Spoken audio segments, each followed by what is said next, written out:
Cut with keen-edged sword. That sucks.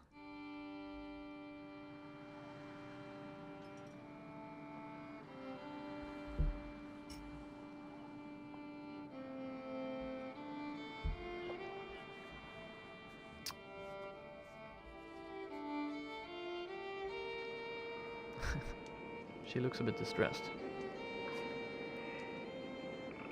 Where did that thing come from? Shh, stay close. I think it saw us.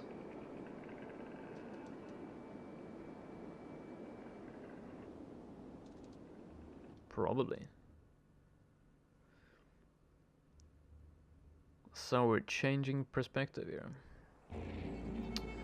Deployment happens before battle. Click on your character's rook and left to move them anywhere within the blue squares. Okay, well. Click ready when you like their positions and start the battle. Well, I'm gonna put her over there and put him. He has a bow, right?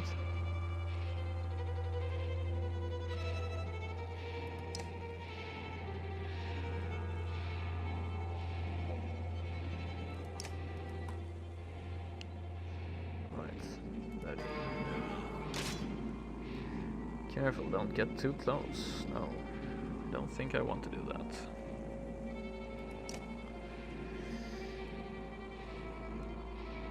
User, do you have a ranged weapon? Mark prey, does 1 armor damage and all allies within range automatically attack the target.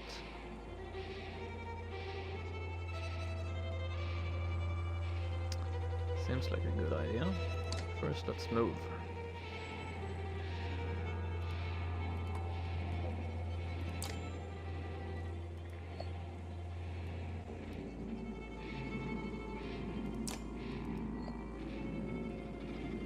Where is that? Okay, I have to be in his face. Great.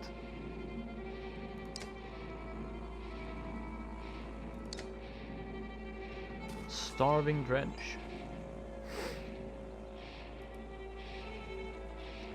Thread the needle.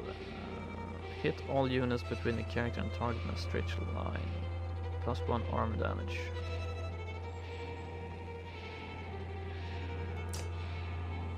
Oh, that's not a very long range for a bow and arrow. Archers like Rook and Alette have much longer range than melee units. Yeah, I wouldn't, say much longer range. Actually, I would say this is stupidly short range for a melee weapon or a range weapon. Right. So let's move a bit closer to him then.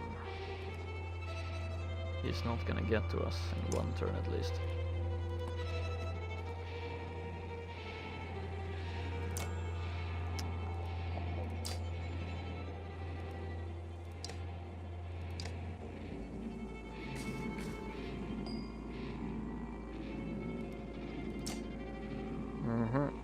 So we can move into range, I guess.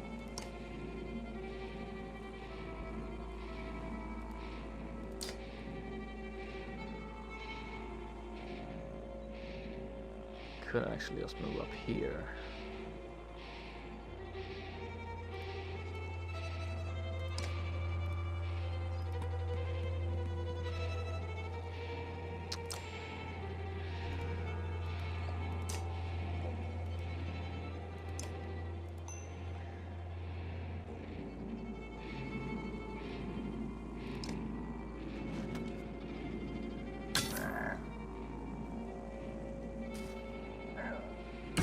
Great. +1 armor damage. Seems like a decent...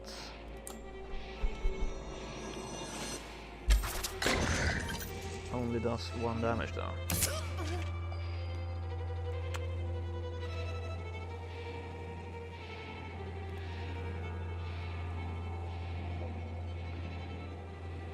Do 4 damage to his strength.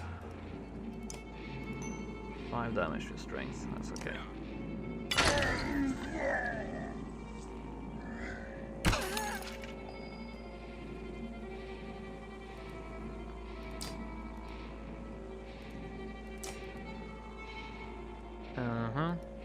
She doesn't have a close range weapon. Great. Let's run over here. Do a ranged attack.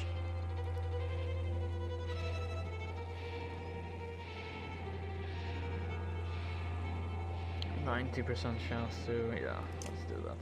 Why not?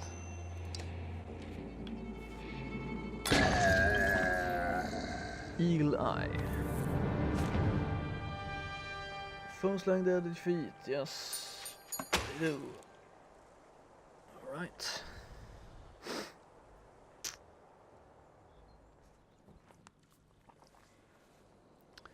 Was that a dredge? Let looks calm, but you can tell her heart is about to beat right out of her chest. That's why she looks calm. Rook. It was. Let me see. Are you hurt? No, I'll be fine. When the dredge attacked your cart and the yaks bolted, it spilled most of your supplies. You can see more dark figures moving through the trees when you glance that direction.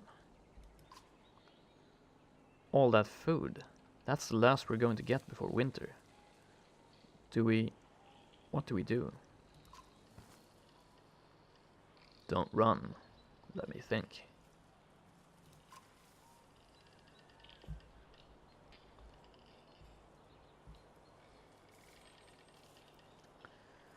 Forget the supplies. Let's get back to Skoger.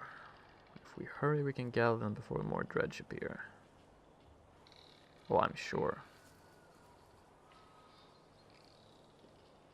Sure we can gather them.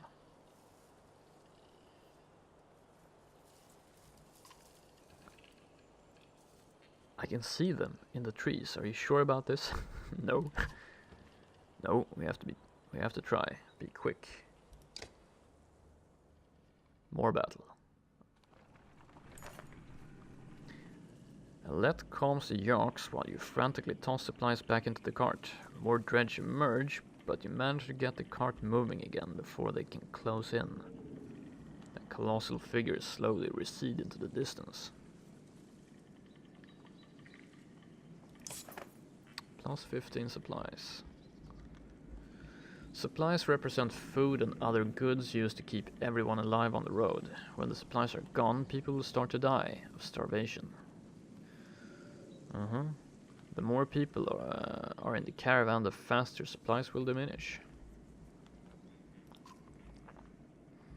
You can see how many days of supplies you have left on the travel display at the top of the screen. Most towns will have supplies to sell as well as a few items. Skoger. Yeah, I have to say, really nice.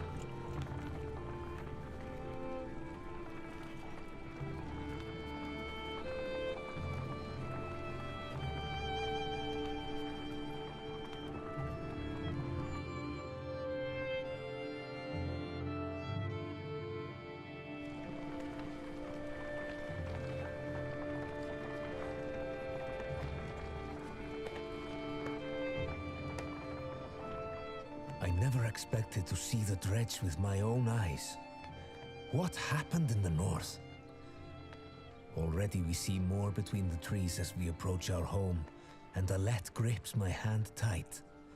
We must find Ivor. Winter is coming. That's what's happening.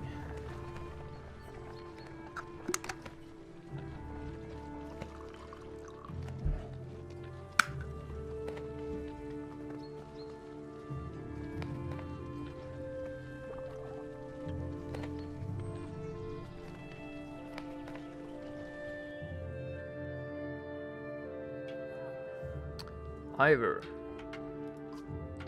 The enormous varl in question towers over the men in the training field. He squints as you approach. Those are some big horns you got there. Already back, Huntmaster? Oh, you thought you'd be tomorrow. Dredge everywhere. Dredge? How did they get through Greyhorn?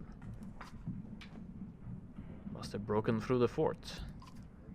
Fighters nearby have stopped sparring. They gather around you. Damn it. They'll be here soon if they're not already. You hear screams.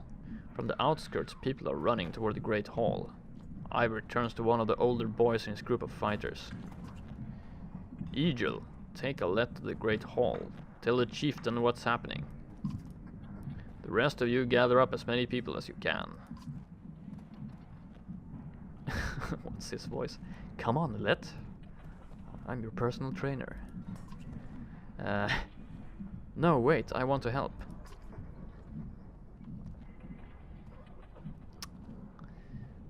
Go with Egil, Alette, or let them fight, Ivor.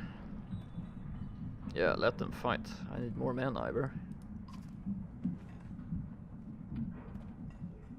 Why not invite some goats to join us too? You're asking for dead kids. I won't let anything happen to her. They'll have to deal with it sooner or later, Ivor. What now? Huh. Egil, keep your shield up. We just hold them off until everyone's inside, then we figure out what to do next. More shouts draw your attention to some houses atop a nearby hill. Right. Dead kids. Houses on a nearby hill. So interesting. Yeah, you can just look at these nice scenes they've created. Let's go to the houses then. We don't have much of a choice. Sure enough, Dredge are gathering in number. You hear misplaced laughter nearby. Past a pile of corpses, a man is single-handedly holding back 4 Dredge with a battered spear. That's nice. Behind you, Trigby shouts. Behind you, Trigby shouts Ivor, who shoots you a dour look. If Trigby is known for being a madman, at least he's the sort who can hold a spear in the right direction. He smiles a mile wide when he realizes you're going to have to fight your way out of this. Great. Madman. Turn order. Units move in the order you place them from left to right. This initiative order is very important when setting up strategies. For example, put archers after melee units so that they can stay safe behind your heavy hitters. Drag the unit's icons to rearrange the turn order. That is true.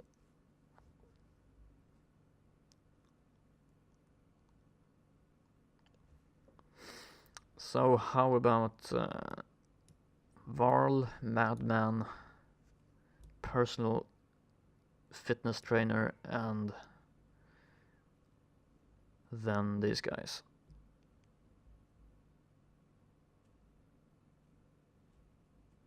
Awesome. Hello, call me happy.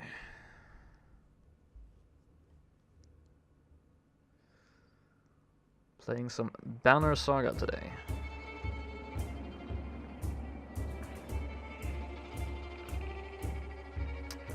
Right, that guy looks nasty. Yeah. So that was an unfortunate placement of this guy.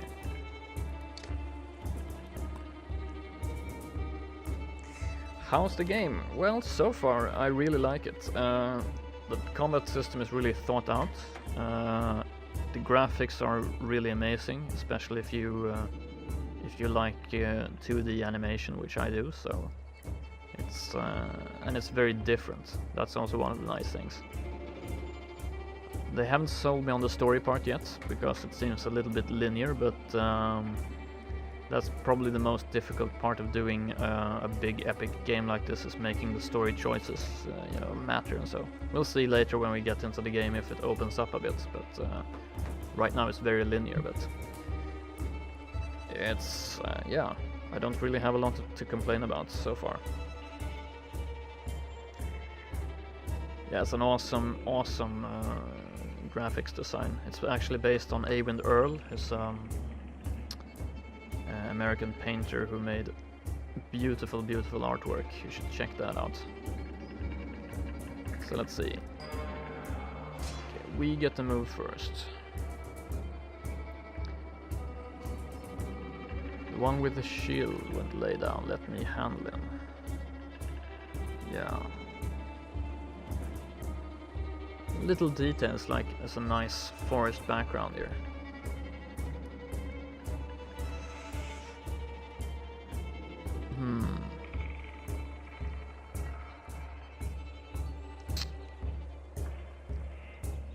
We should definitely try to gang up on one of these guys, I think. If I move here, can he still move? Yes, we can move over this part. Great. I actually put one of the Varl in front before and oops. No, I don't. Got a pop-up in the middle of the stream.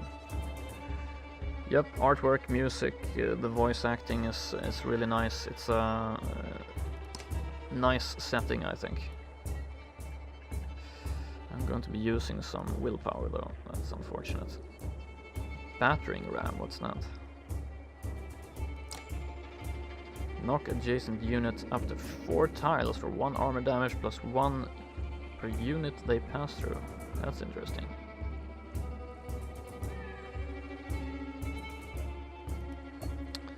Let's just do a regular attack.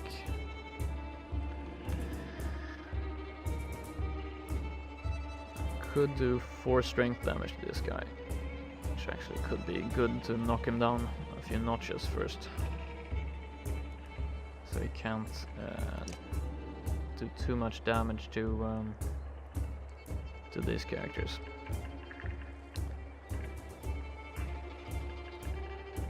Alright, prep him for a counter. No, let's do this. 4 damage. That guy gets to move. You sound Scandinavian. You must give us any insights to the names of some of the unit's characters. I could try to do that. Most of the names are so far have been kind of quasi-Scandinavian. I have nothing against linearity as long as it's telling a good story. No, absolutely not. It's just that they marketed it a bit as having like your choices affect the story, so that's why I'm looking at that. Otherwise I wouldn't really care. Of course, the major thing with linearity is that it kind of lowers replayability, so impale.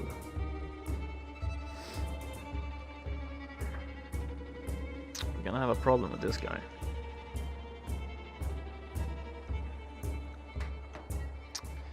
Impale do.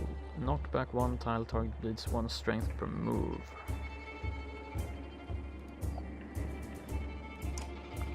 Or just walk up to him and hit him in the face.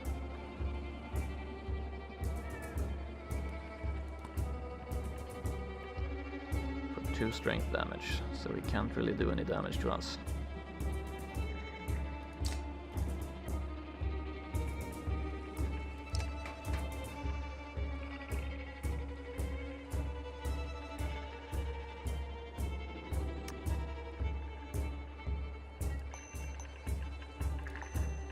How much damage can he do? 9.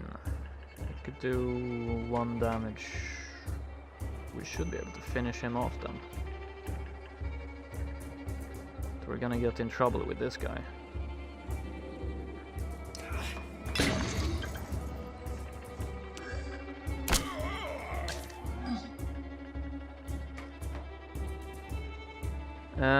In character choice or progression, well, so far the only thing I've been able to really control is a few choices in, I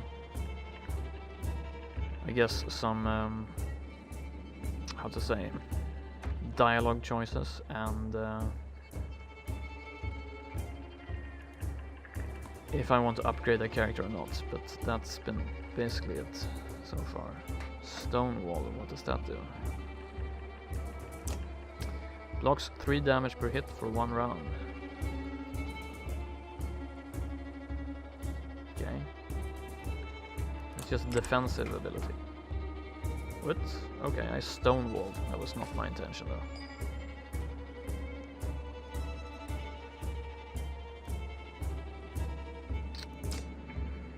Just out of range. Unfortunately, he can move into range. With some willpower if he wants to.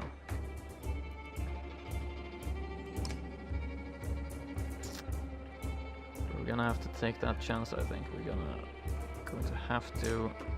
No, seriously. Wow, that was dumb. I was a bit too careful there and lost my attack.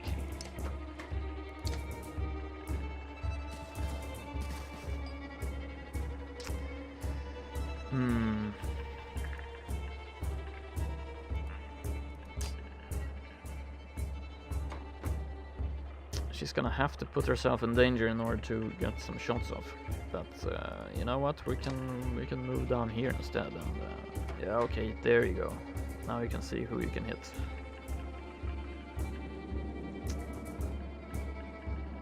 So let's move down here. Thread the needle. Hit all units between the archer and target in a straight line. That's a question though, are we gonna hit Trigwy as well?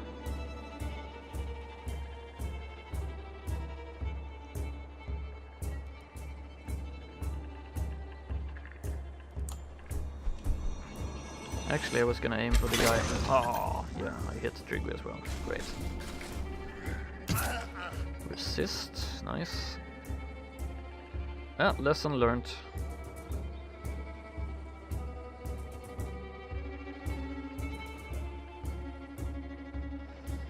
We're gonna have to get this guy over to fight him.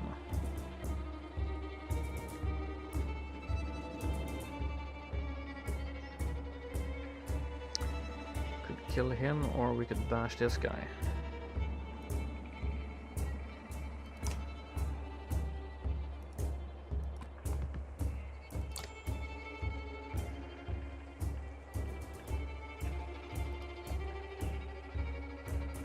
Smash this guy out of the way, I guess. But no. 4 damage.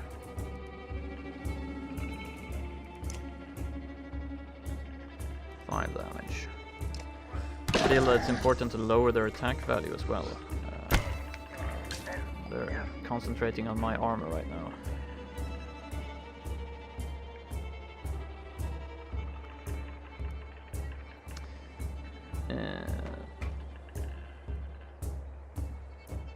Knock back 1 tile.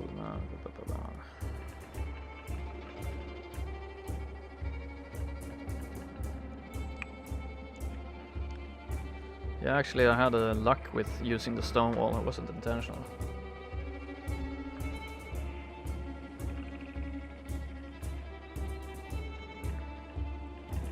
Could you just shoot through a guy using stone wall next time? Yeah, I guess it would nullify it.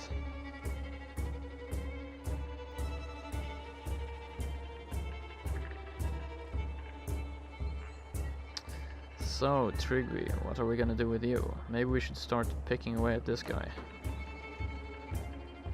11. We should just kill this guy. Let's just kill that guy.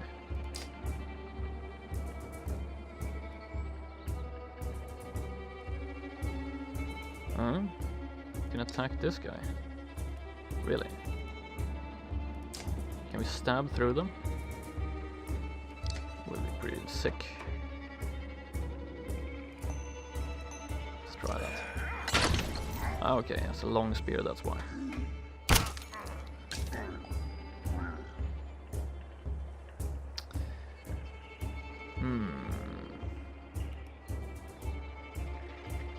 If you use a stone wall again, that might not be such a bad idea actually. Gonna do that, stone wall.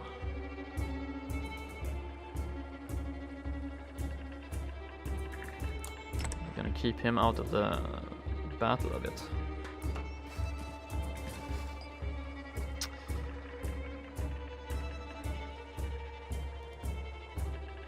Yeah, he's gonna have to move into range in order to get a shot off.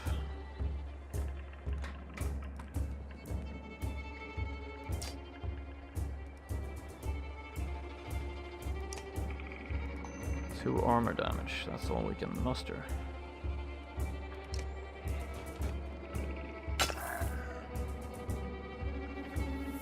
Are any of these names you heard before? Yeah, some of them, like Tryggvi for example, is a old Scandinavian name, so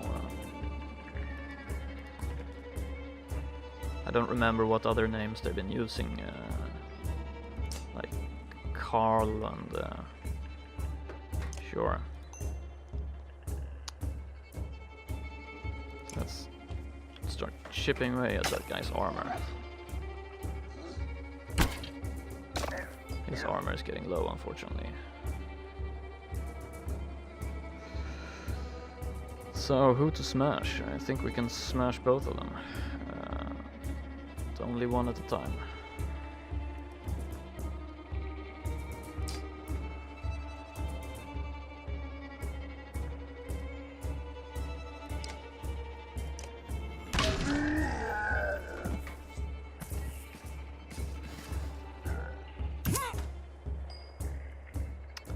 Cool, so he's just blocking these guys. That's really useful, actually. This guy is dead. This guy has pretty low armor. Maybe we need to move. Wait, we kill him.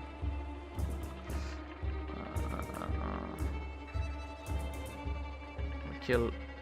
Can we hit him? No, we can't.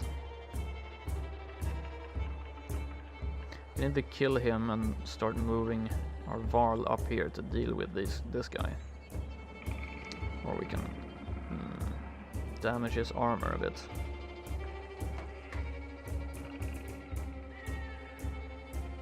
I think actually it's better to start moving the Varl a bit. So let's just finish that guy off.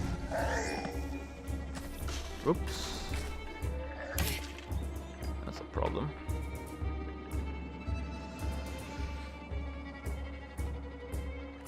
He has to save her, of course.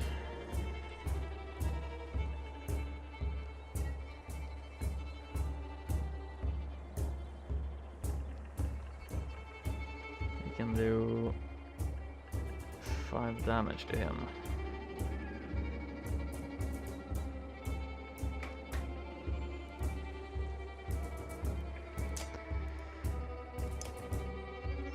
Six damage if he really wants to.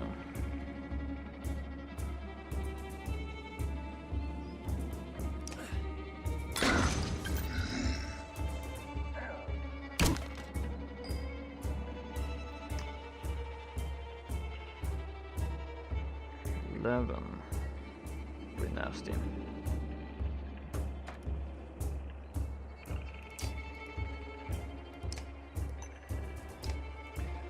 Get the armor down a bit. Fortunately, she gets knocked out. But we should be able to run in here and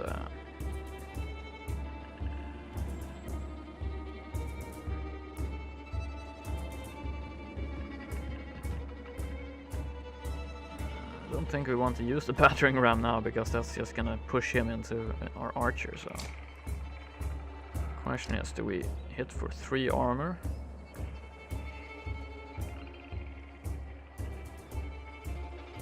Then Trig we can do 2 damage, or do we hit for 3 damage? I think we prefer to do that actually.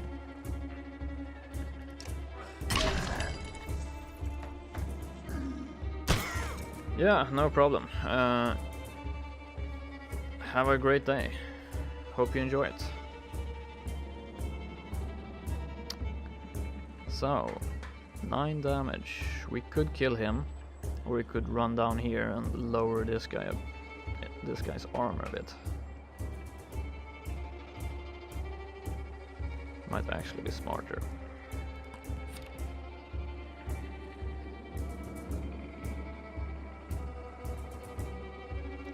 Actually impale him, I guess.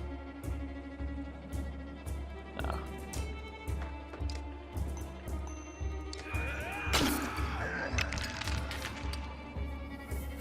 Oops. He had some interesting special attack there.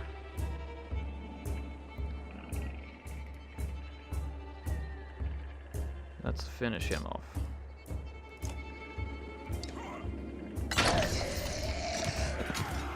Pillage. Oh. Now he does quite a bit of damage actually. We can just run in here and do some decent damage ourselves.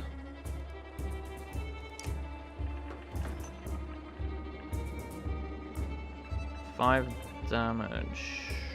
Not quite enough to kill him though. 4. Ah, we're gonna have to do that.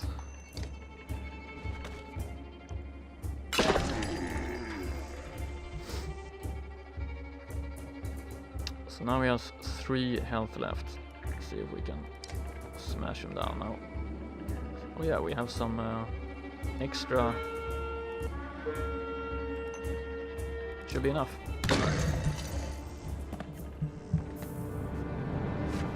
Cool.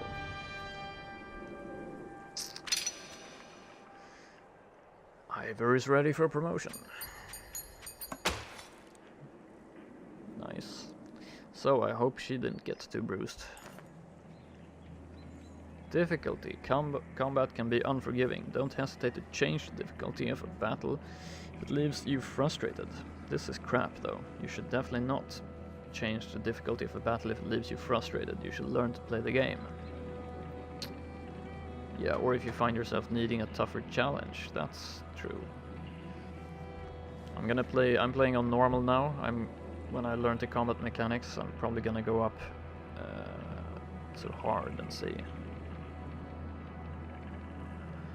Don't worry, you can change the difficulty at any time and it has no effect on the story. No reward. Come on. Reward us. You take stock of your handiwork. Think I'll stick around with you lads, says Trygve. Unless you've got other ideas. Ivor grunts something non-committal. A black horde is forming at the tree line. Enough of this, says Ivor, glancing over his shoulder. We're going back. Then adds, Rook, I'm doing one more check of the houses around here, see if you can find anyone.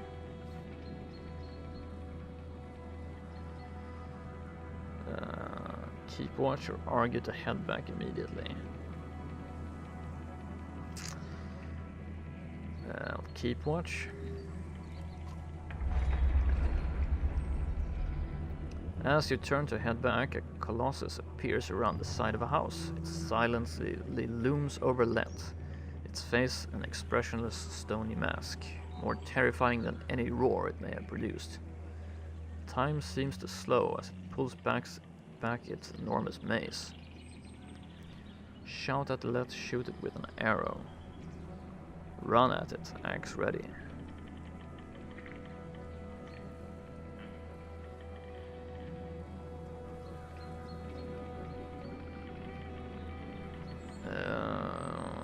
Let's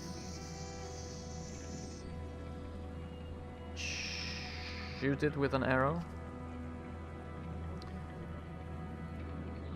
As though second nature, you knock an arrow. Let is standing directly between you and the dredge, making a shot perilous at best. If you're off by a few inches.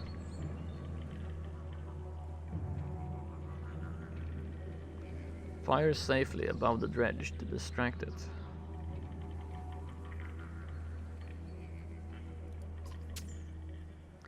You're arrow flies above the dredge's head, planting itself with a wooden beam. Let looks into your direction with confusion. The dredge does not. Great. She catches a glimpse of the dredge above her and freezes in terror. Stupid. Suddenly, Egil is between the dredge and Alette, his shield above him. The black stone mace falls. Egil's shield crumbles, and so does the boy beneath it. A moment later, Eivor is there, his sword run through the neck of the dredge. Ah, the moral consequences of my choice. He's gone, says Eivor, looking over the boy's shattered skull. Alette gasps, her hands to her mouth. I'm checking the other houses, Eivor remarks. See if you can find anyone, and then meet me at the Great Hall. Crap. So we lost the shield guy. That sucks. So we can go into heroes here, and one or more of your units is injured. Injured units can still fight, but have a penalty to max strength equal to the number of days wounded. They heal as time passes. Items. Your items are shown at the bottom of the roster. Drag items onto your units to equip them. Items can only be equipped by characters of equal rank. Promote your units to equip high rank items. Click on the item for more information.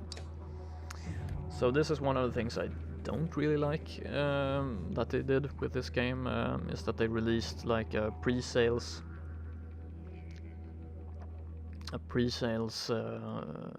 version here, where you get an extra character. I'm pretty much opposed to like this type of content, but yeah, I pre-ordered this game quite a long time ago, so yeah, what are you to do? But I don't like it. Why the game companies feel they have to make exclusive content? I don't know. Especially since the content is kind of a bonus, so it makes the game easier, I guess. Which is meh. Anyway, we should be able to upgrade you, promote you. Yes. Strong arm. Promote to rank 2.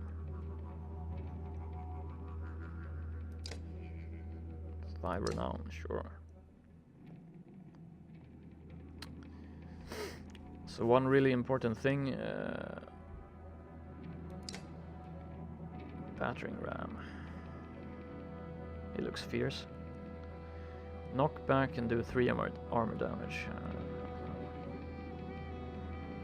I'm sure it's pretty useful to be able to knock back enemies in certain battles, but we are going to upgrade our armor break here. That seems really like a key element when you face these dredge. So let's confirm that.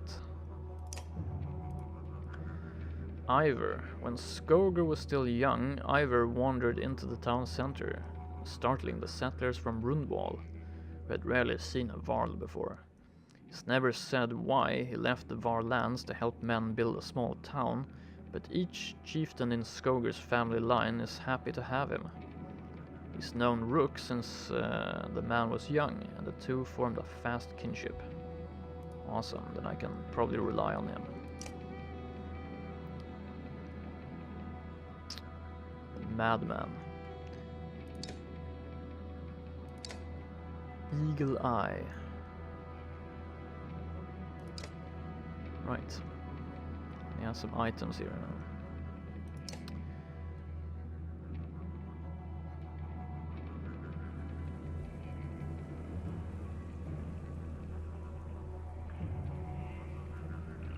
Let's see here.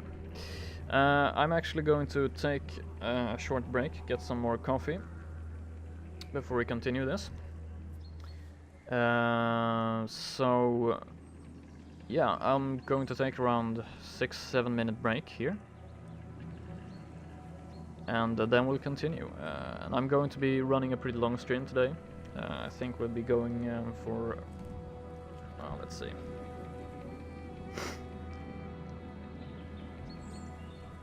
Yeah, probably more than another 3 hours, I think so. But I'm going to take a lunch break for 30 minutes, around noon my time. So yeah, in 1.5 hours I'm probably gonna take another longer break. But I'll be back in 7 minutes with some new coffee.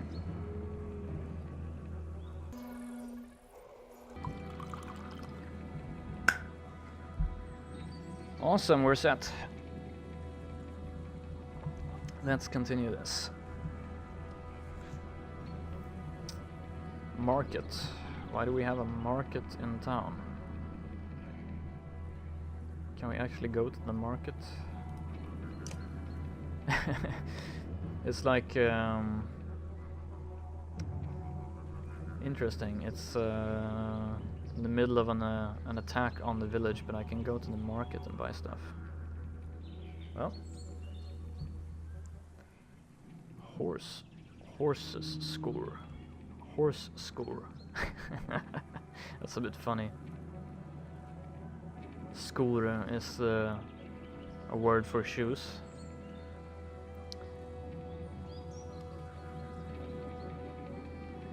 Shoes made from the hooves of horseborn have long been rumored to make one faster, if not cold-hearted. +1 movement, +10% dodge strength attacks. So renown is apparently the currency in this game. You use it for everything. +3 willpower. +2 drawing aggro.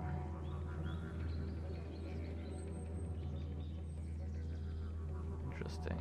Tortoise band. +2 armor on rest.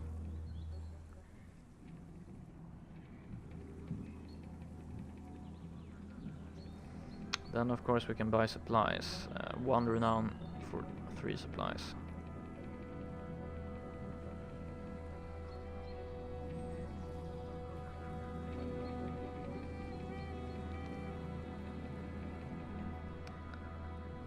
Drawing aggro would be pretty good actually, to keep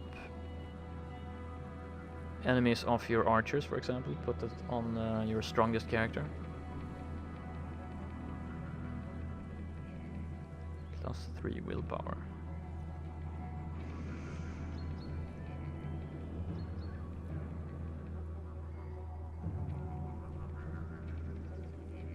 Well, I don't have 15 renown anyway, but interesting. Let's go back here then. Rook, you find anyone? A few. Sent them inside. Gods, this is bad. About Jill. It was my fault. He was a good fighter for his age. No family. I thought I've forgotten what it's like facing Dredge. I'm out of practice, Rook. Look, as long as I've known you, you always wormed your way out of talking about Dredge. This would be the time to start talking. I can tell you that they rarely stop for rest. The sooner we leave, the better. They'll follow us until we're tripping over tired women and children. Then they'll attack. Even after we're wiped out, they'll keep coming, trampling corpses in their wake. There's no end to them. How did anyone survive the Great Wars? Ask the Menders. I wasn't there. But I know you fought for your fair share. Yeah, I've killed enough slag for one lifetime. That's why you're going to save us now. Don't lay that on me. Come on, let's get inside. So it's really about escorting your little band of survivors. Great Hall.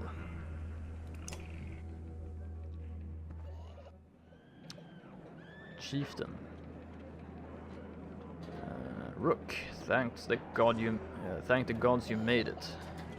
The Great Hall is an utter din, filled as it is with dozens of terrified families. Don't stop worrying yet. I haven't. What in the depths is going on? Dredge, milling around, ransacking houses? The chieftain's wife finds you, pushing through the crowd. Okay, chieftain's wife. Oddleif. It's an interesting name for a woman, I guess. They must know we're here. Why haven't they attacked? Don't know. I wouldn't expect it to last. I made some decisions, but tell me straight. What would you both do in my place? I'd have left by now. They're already outside the doors. Not so easily done. Rook?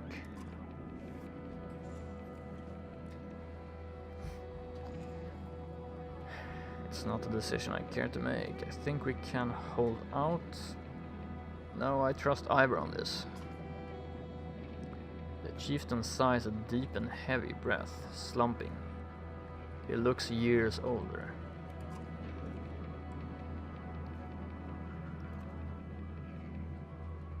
I imagined us fighting back and saving the town, but nonsense. Ivor's right, of course. We can't just wait to be slaughtered. Where do we go? If Dredge are coming down from the north.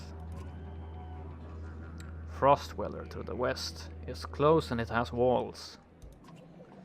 I intend to be free of Skogar in one push, nobody left behind. I wouldn't. If they follow us, we're done. What do you suggest? Let me create a distraction, then go. I'll catch up on the road to Frostweller.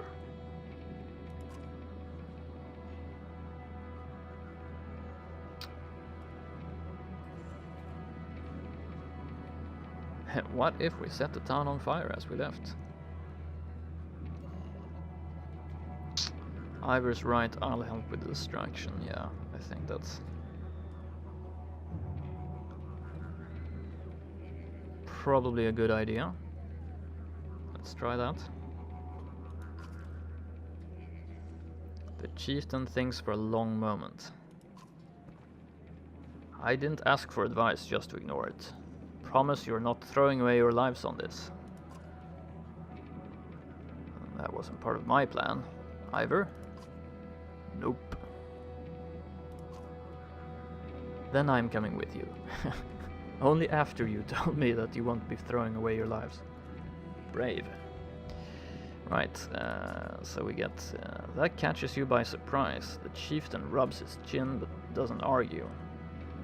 From the training she's given Alette, you no doubt she can handle a bow.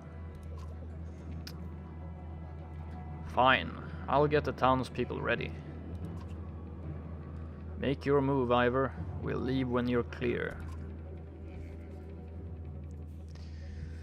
So, we'll see.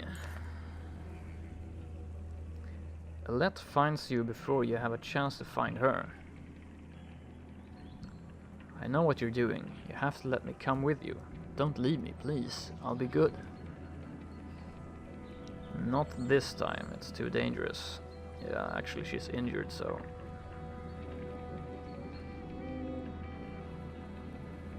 let's actually leave her behind. Don't leave me alone, she says, tears in her eyes. It's difficult, but you drag yourself to the door of the Great Hall, resolute that you're making the best decision for her. You step into the town courtyard where you can already see Dredge in every direction. Ivor starts banging his shield and swearing at them. We kill a few, he shouts, and the rest will follow. You steel yourself for a tough fight. Yeah, I bet. Okay.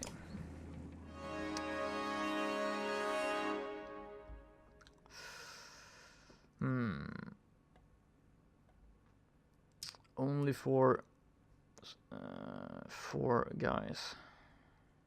Or 3 guys and a gal, but let's see what we can get done.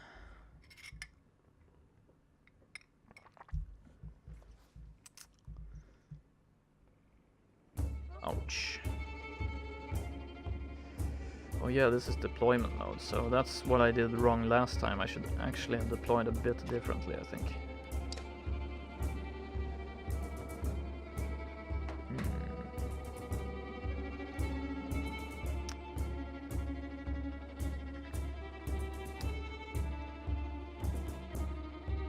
It's not such a bad deployment, but I think we're gonna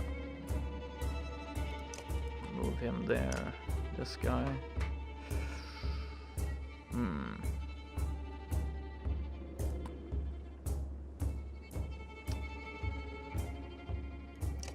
Not gonna give them any reason to... Yeah, it feels like a really hard fight coming up. Let's see. This, the bows actually have very short range. You think they would have a long range, but they actually have a very pitiful range. So we're gonna have to keep them quite close here. I think this is okay. So Trigby first.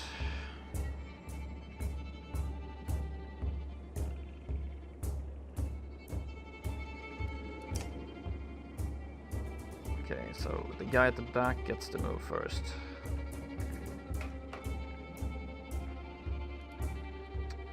They're not in range.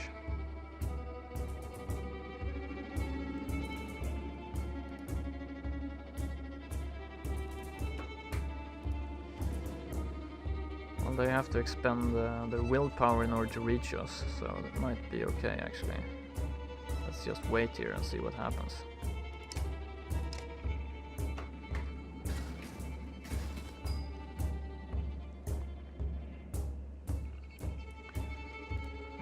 Wait it out.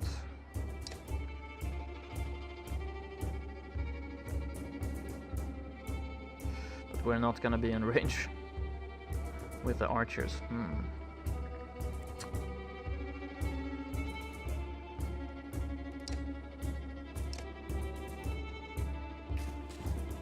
Outnumbered much, yes. This is supposed to be a hard fight, I guess, so... I actually have to run in front of my melee fighters in order to be able to reach. That sucks.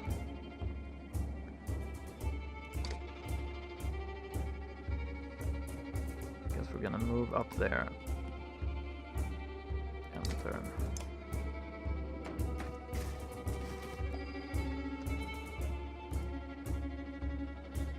Rain of arrows.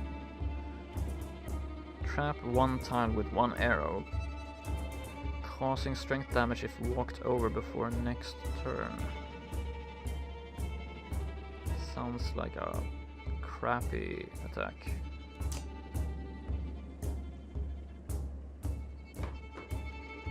He's not in range, really. Wow. She can move up there and attack him.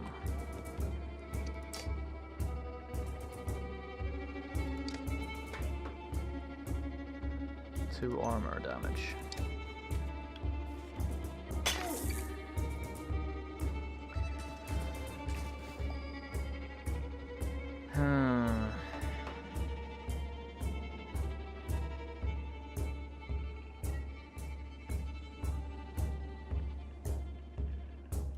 To move after.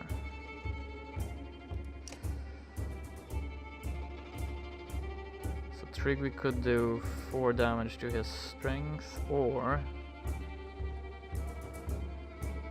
pound his armor a bit.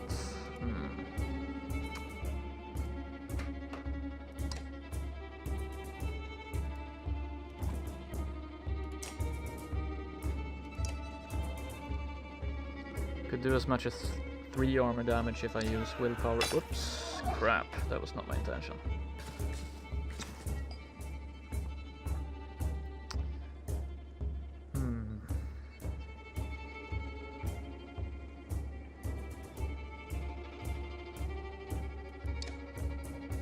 He is next. Then we have our archer. Then that guy. Okay, yeah. Seems okay. We're gonna have to move up here.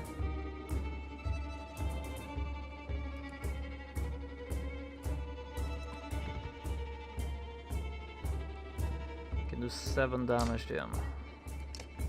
8 if I really want to. Or 4 armor damage. But I think it's time to take him down so he can't damage us.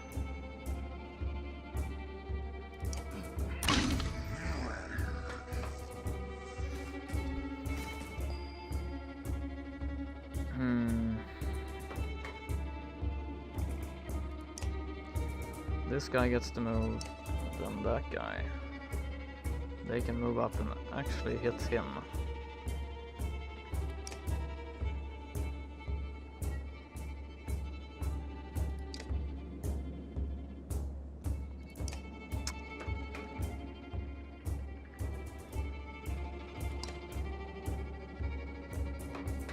Yeah, there's no safe way I can move and shoot him, so...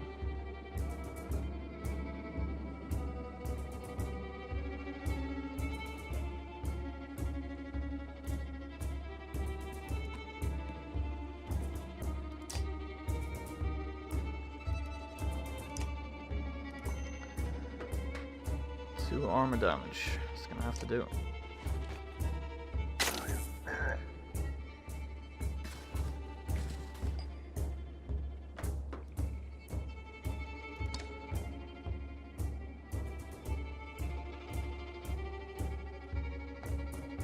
Guess we could kill him.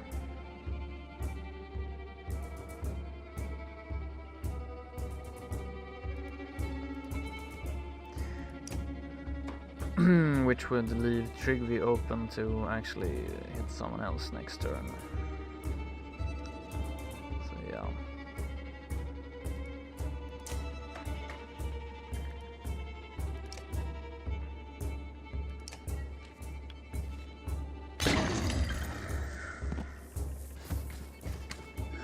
He attacks, 2 armor damage. But this is a shield basher, so he gets return armor damage, so that's good.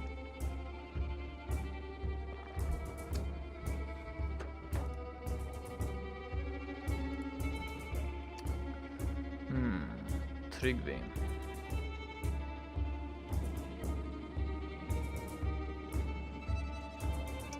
What to do with you?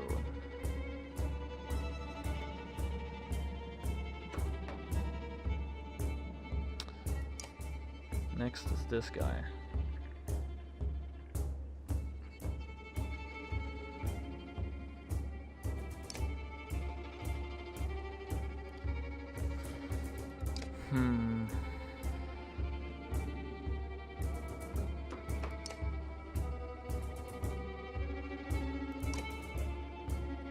Actually moving up here, I can strike diagonally, but they can't. Use an impale. Oh, I can't use impale diagonally. Nice. Right, normal attack then.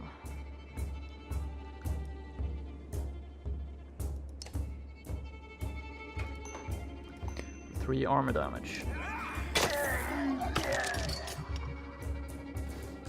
Oh yeah, they take splinter damage actually.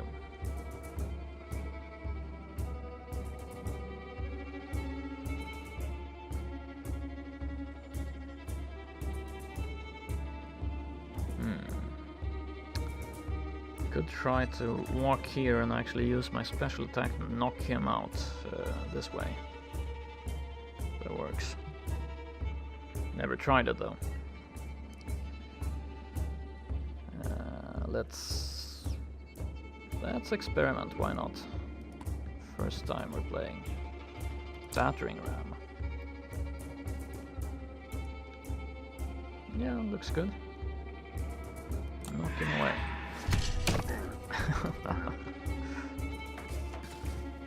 Trigby is getting ganged up on, unfortunately.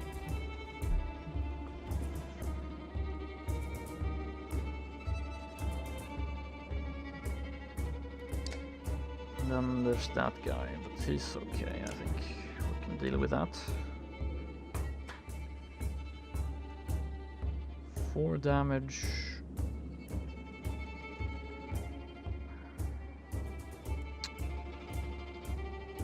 Deal 4 damage, and then what could she do? She can also deal 4 damage, so we could basically take him out.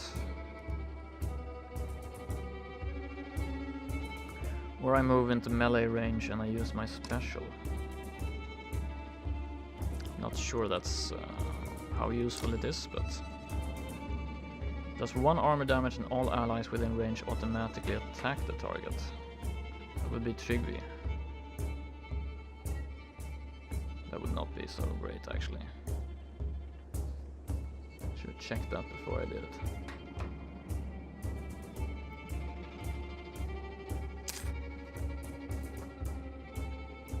Or actually, she can also attack, I hope. Let's try it.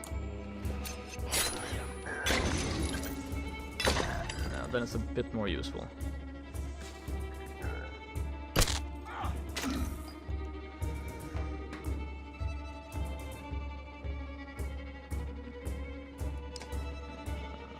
That guy's next.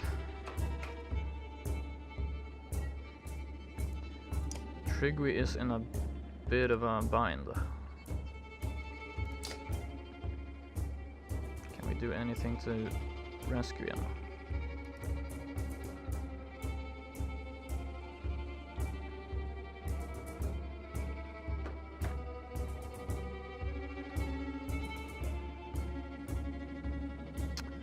Three damage or armor, I don't know, 4.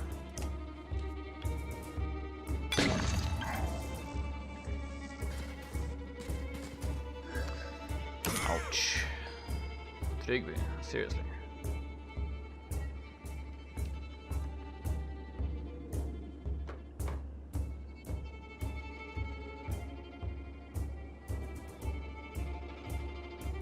Can move there and we can attack diagonally, I guess.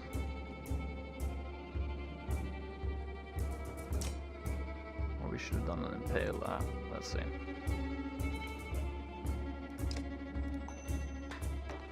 Three armor damage should leave this guy open for some pain in the next round. So we could kill him outright. Let's do that, I think.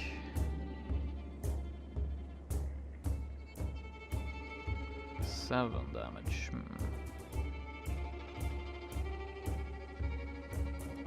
Who's next? That guy.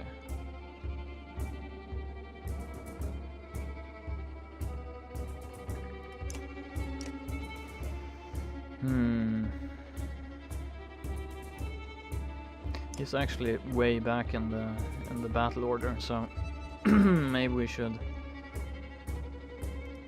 move him here and attack one of these guys.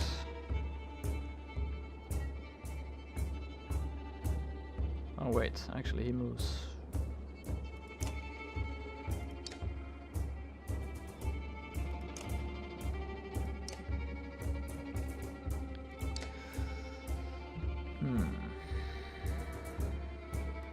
How much damage can I do to him?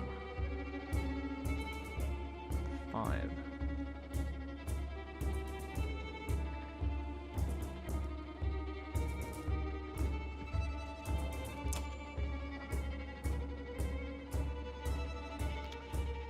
Knock him away, but that's not so useful. Let's bash his armor, actually. Let's do that. Uh-oh. Trigby, no! He's just barely alive now. 1 health. Who's next? That guy.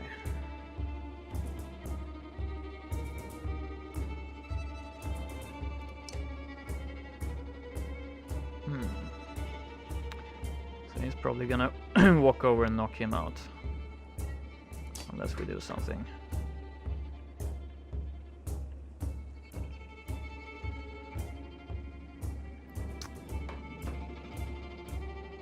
We could go and mark one of these guys for an attack. Don't think we can run all the way over to him though. Nope. So I could, for example, mark him for an attack, and then she should be able to fire on him, yes. He'll smash him. Maybe that's the most effective use.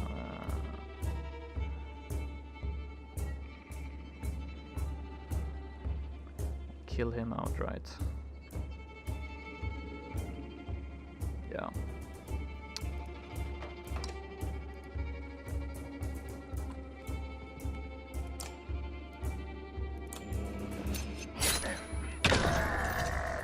She finishes him off. Okay. Now Trygve is in a world of hurt here. Unless we can engage him. Get him to attack us, maybe.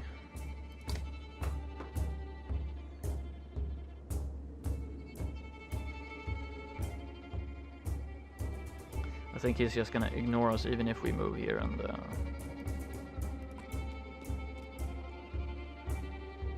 Or actually we can use maybe Rain of Arrows and put it there. Try that.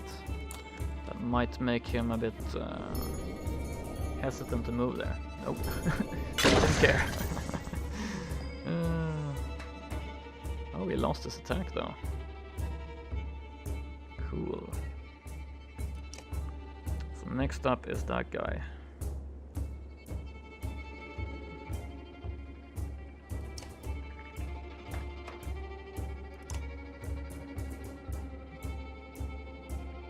I guess we're just gonna run away with Trygve.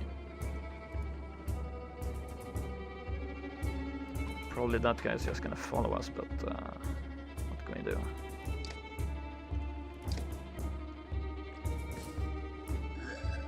Ouch.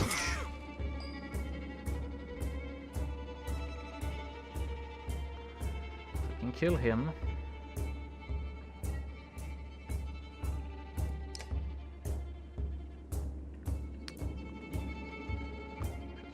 Probably a decent idea.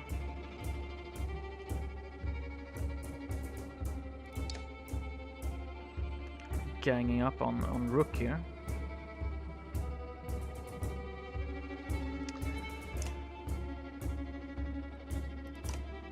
Oh, I can't move in there, okay.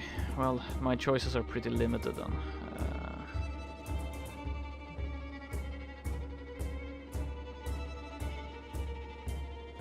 Either kill him or damage that guy. I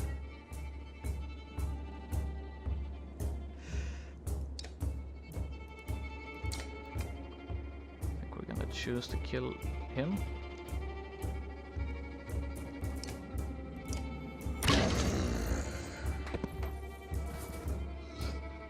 Now they're ganging up on her instead.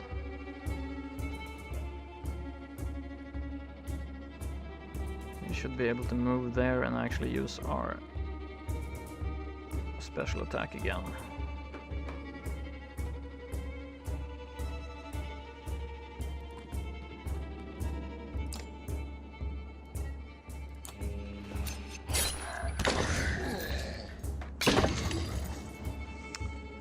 Almost.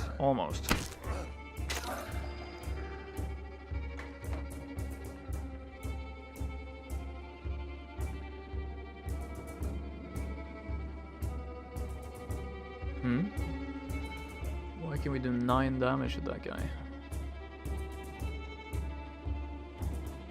Oh, 1 armor, I see.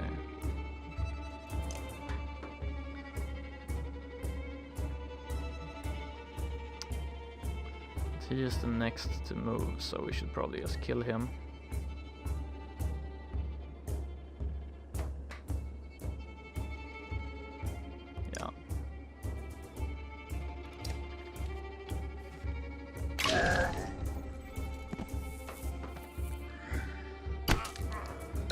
They're being idiots and attacking the guy with a giant shield. Tryggvi doesn't have any willpower, but we can actually use the horn here to give him some willpower, and we should be able to run up and use an attack. Run there, use my attack. I can only do 1 damage, so that might be a bad idea actually.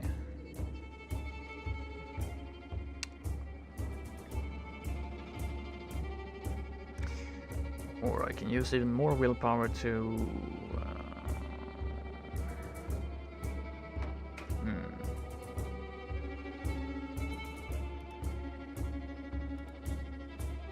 I'm gonna keep him safe. I don't think they're not gonna chase him down, so let's just do like that. I thought maybe I could finish them off there, but...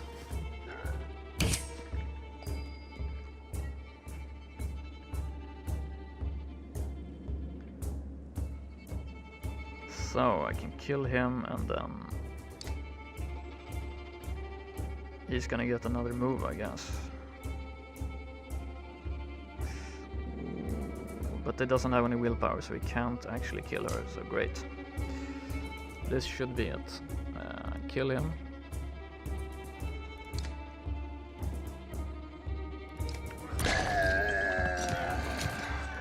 He goes into pillage mode, but can only do 3 damage to her.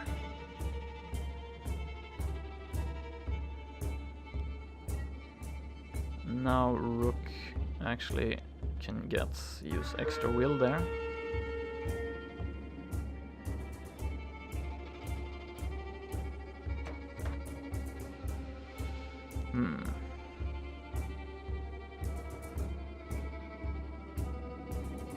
That's okay.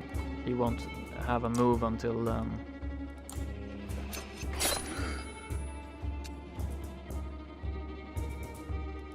she didn't fire for some reason.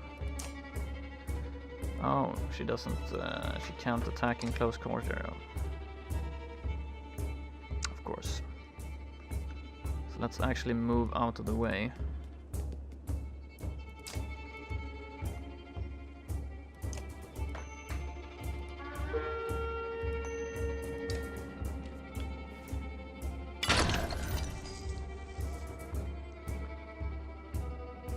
We can just rest, and then we should be able to finish him off here.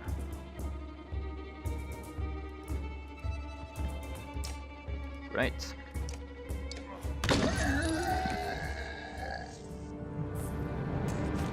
That's how we do it. Tempered by blood, pain, and resolve. Indeed.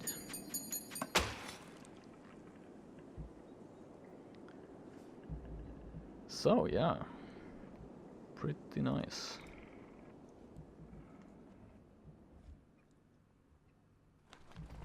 Thanks.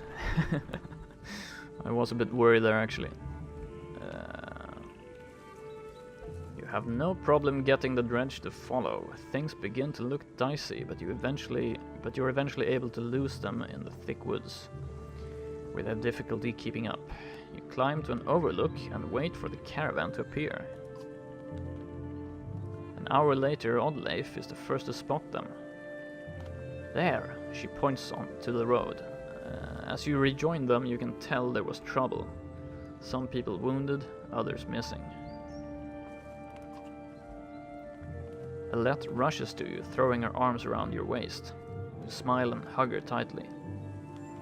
Dad, please don't do that again, she says. Brave girl, this one, adds one of the women from Skogar. Chieftain would have died without her. She points to the back of the caravan. Thanks, Crimson Surge.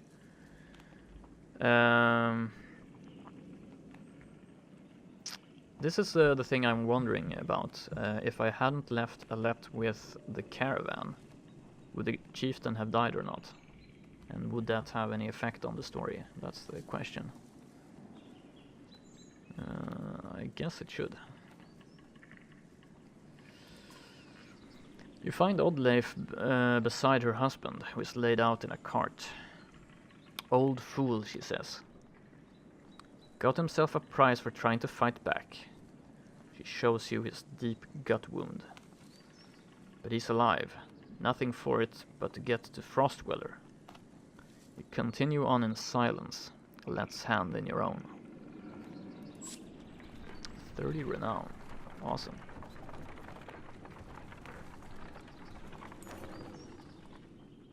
Pausing to catch your breath, you glance backward to see the caravan stretched out past the point of safety. They're spaced out so far you're unable to see those bringing up the rear. Great.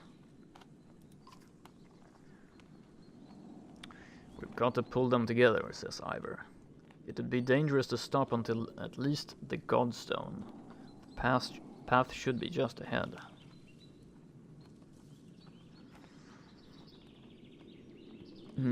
Slow the pace so everyone can catch up. Leave the stragglers, basically. That's what this is saying. Or rally the caravan with a speech. Interesting.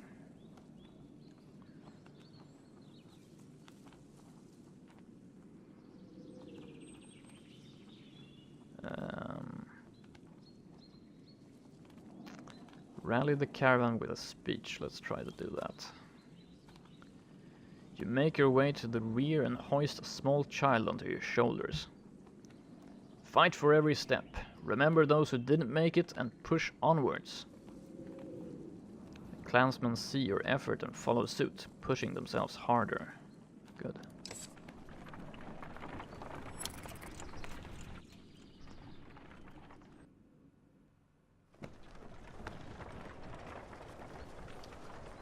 That looks like a Godstone to me.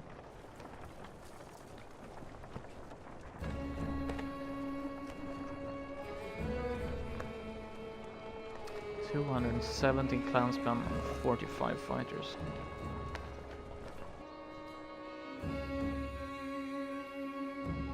Far enough for today, I think. After a day of misery, men and women dropped their meager possessions beneath the Godstone of Hridvaldur. What are we doing? We just left our homes because suddenly they were dredge. Chieftain did what I suggested, and look what he got for it. Look at these people. Somebody has to hold them together. That's you, Rook. But you're the dredge killer around here. What do we do if we run into more dredge? How am I supposed to do that? Lie? Tell them everything's going to be alright? Gods, Rook, I don't know. Pretend you know what you're doing. That's what the rest of us do. Thanks for the advice. Then do whatever you want. Let them fend for themselves if you can live with it. You humans are absurd, Rook. Furious when you're not in control, terrified when you are. Pull it together.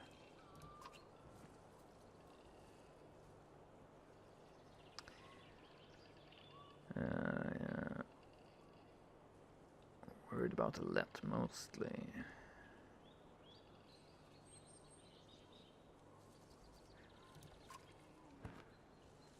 Keep her close.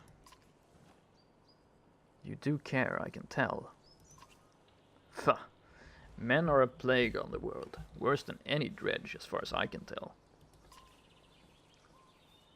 Chats like this are why we get along so well, Ivor. Yeah, I have to pull this caravan together. Nice. No pressure. Just the survival of the human race in this part of the realm. You sleep poorly, the sun forever stuck to an eternally bright sky. And yeah, for those of you who missed the intro, the sun is actually stopped in the sky.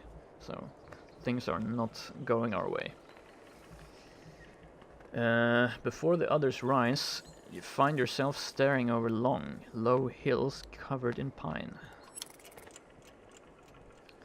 The godstone looms overhead, the massive eyes of Rydvaldyr looking in the same direction as you. Inspect the stone or get ready to move on. Well, we're here, so let's inspect the stone. The weathered stone doesn't see many visitors, not much reason to travel so far east. When hunters come through, they sometimes stop to give offerings, out of habit more than anything else now, that the gods are dead. Oh yeah, I forgot about that part also, the gods are dead. Rydvaldyr was the god of hunters and of wild beasts, occasionally seen roaming the lands as both man and wolf. He was always depicted in effigy with his terrible spear. You wonder what he'd think about his woods being full of dredge now. A young girl from the caravan approaches you. "I made this for you," she says, handing you a crude necklace carved from a branch she must have found nearby. "Thank you for saving my mama," she says before running back to her tent. Back at your tent, you rouse Alette, who clings to your arm until she's completely awake. Bad dreams. Eventually the camp is broken down and it's time to move on to Frostweller. It feels like an end more than a start. Gloom, yes. Gained item, Bjarken rune.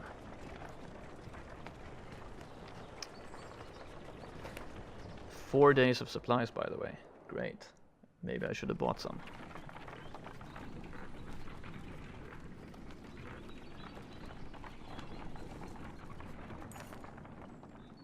The caravan halts when a group of men appear on the trail, weapons at their feet.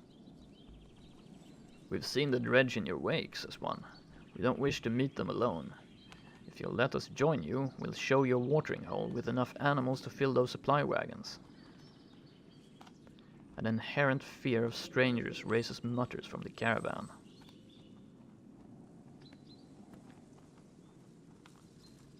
"What are you doing out here alone?" "We were hunting here for food when the dredge found our village," says the man.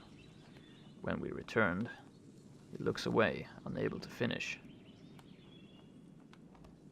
Yeah, allow the men to join you, provided they can supply us with food.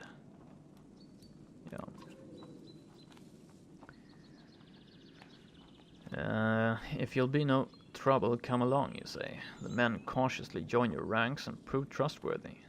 The hidden watering hole nearby is teeming with animals, and soon your supplies are nicely restocked. Awesome. Plus 12 fighters. 18 supplies.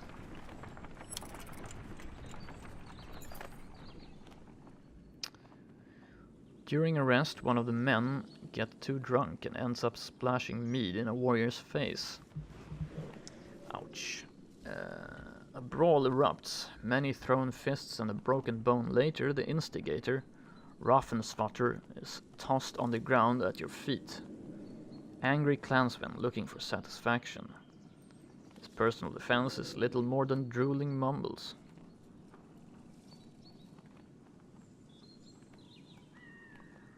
Coerce a public apology from him. We're not gonna laugh it off.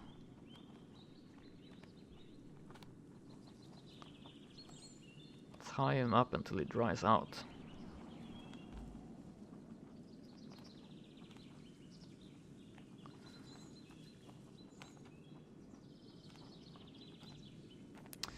Let's tie him up until he dries out. Grab a rope from the supplies and make short work of the sot. A few onlookers throw scraps at him, but most just walk away with a laugh. At least content that some measure has been taken. Good. Can we actually see the map? We can always eat a couple of those annoying children. I would not have taken them, I did not trust them. Well, I don't know. We'll see. Frost Dweller, not so far. It's a pretty huge world map. Wow. But like we saw before, the game actually switches perspectives, so the story is told through different characters' perspective. So we started out the story here in Strand with another group, so guess we'll see what happens.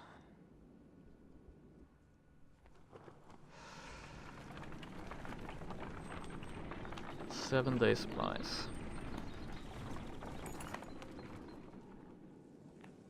The caravan is visibly relieved to find a small village on the way to Frostweller, with beds and fresh supplies. The locals here are shocked by the news you bring and discuss it among themselves while you set up nearby.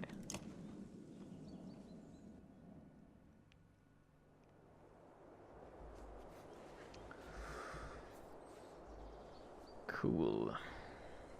So, small village here, we can rest, check the map, go to the market, or talk to Tryggvi. Let's go to the...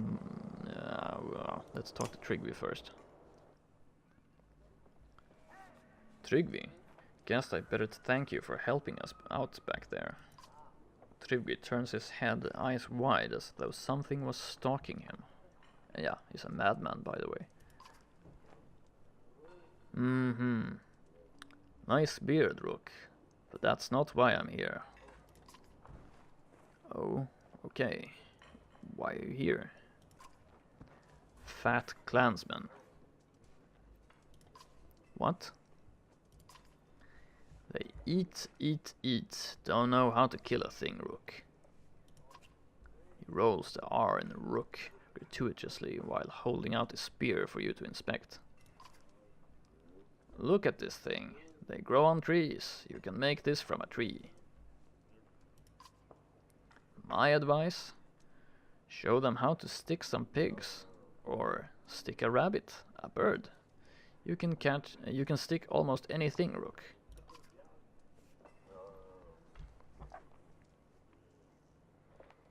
You think carefully about how to respond to that. Have you always been this way, Tryggvi? Any more helpful advice? Glad you finally asked. Don't trust a man, just because they have faces and use their mouths. A man will look at you right through his helmet and lie. Look at you right through his helmet and lie. Should I trust you, Tryggvi? Come on, Rook. Am I wearing a helmet? That's true. I don't think he's that crazy. I could ask him about this, but maybe it'd take, maybe he won't like it. Let's do it just for the lore and see. Have I always been Tryggvi? Dumb question, Rook.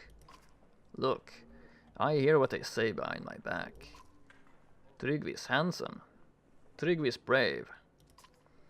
But you're the right man for this job. Don't let anyone tell you otherwise. Think carefully about how to respond to that. Yeah, respond by, I've got to go, Tryggvi. I get it. We all have things to do. Me, I was about to go swimming. At least you're keeping clean. Nobody comes looking for you in a pool of water, you know. Don't let me waste too much time there, okay?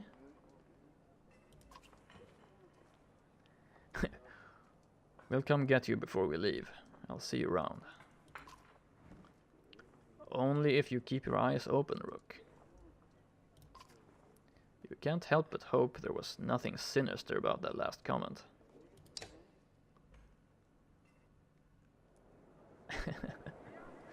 Yeah, that's pretty nice. Let's check the market. Now we have lots of renown, actually.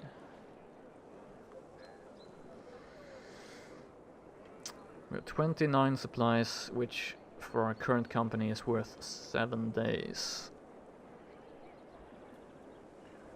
Padded undercoat, leather flask. It takes either a brave man or a stupid man to stop for a drink in the midst of battle, but those who do swear by it. +1 will on rest. Heavy when soaked with blood and sweat, but a little bit of padding can be the difference between life and death. Indeed. Padded undercoat seems like a nice. This silver locket reveals a tuft of white fur that must have been precious to its owner. 2 willpower is pretty good. It's really good. Tricky Bestoon, yeah. I like him.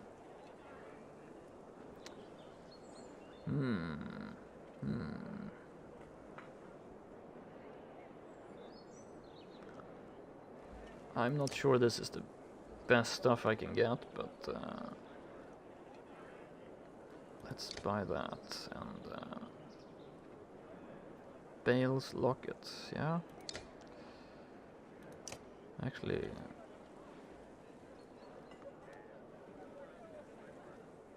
I don't know what this symbol is for.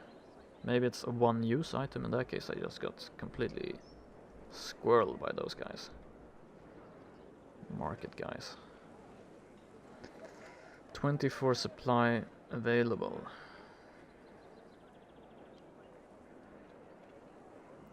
One renown gets 3. Let's buy the supplies.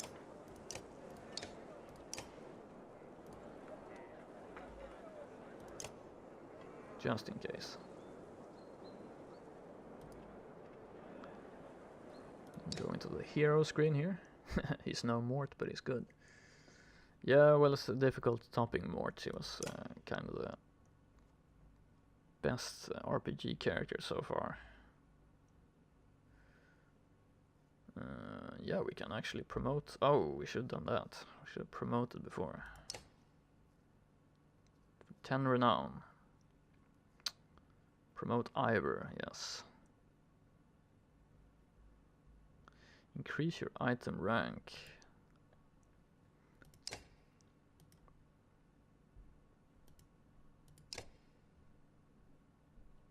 Okay, if I don't want to do it.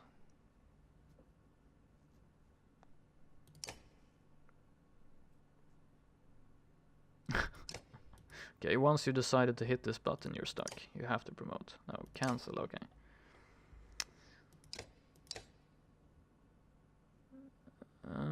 Oddleif Sky Striker. Interesting. Let. Want to promote Jigby.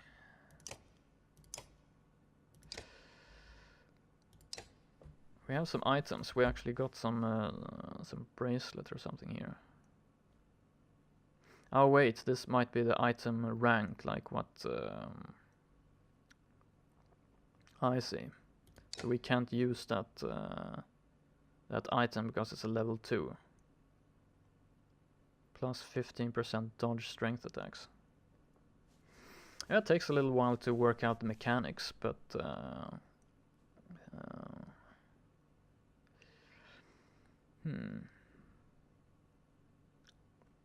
but we can use a padded armor.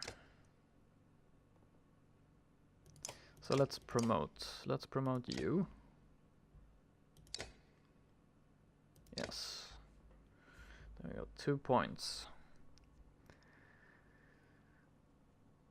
Ah, damn, I don't remember what this is. Maybe we can check it. Okay. Exertion is the amount of willpower you can use on any given action. Okay. So sometimes you want to be able to use a little bit more willpower. I could upgrade that, or I could upgrade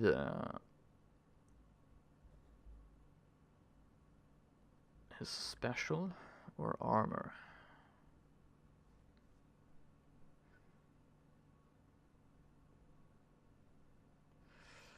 Or willpower.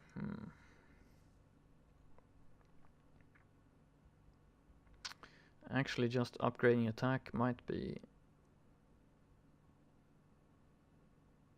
decent.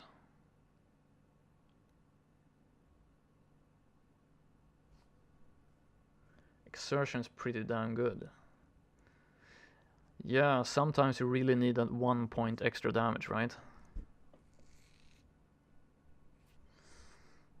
I wish I'd played some battles in factions, but I never had time for it, so I only played the tutorial in factions, and then so I don't really know about the system. But probably getting a little bit more leeway with how much willpower you use, and then actually pumping attack is probably a good idea. Yeah. And for item,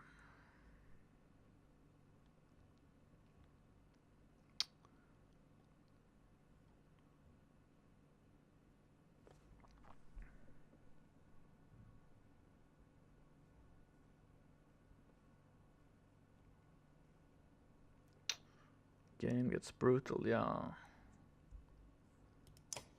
A Let's Bracelet plus armor, whoa. Plus 1 armor, plus 1 strength, plus 1 willpower.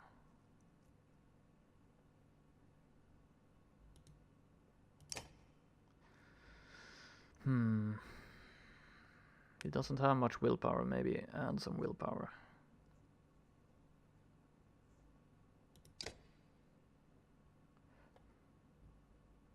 Or plus the dodge strength attacks might be good.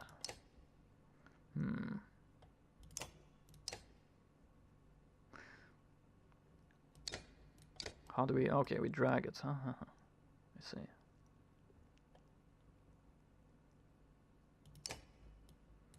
Can we wear several items or just one? Just one, I guess. Yeah.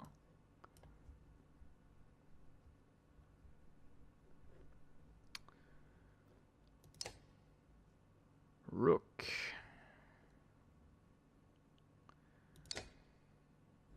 Actually, let's promote you. Build higher stats, increase your item rank. 5 points. It's a steal.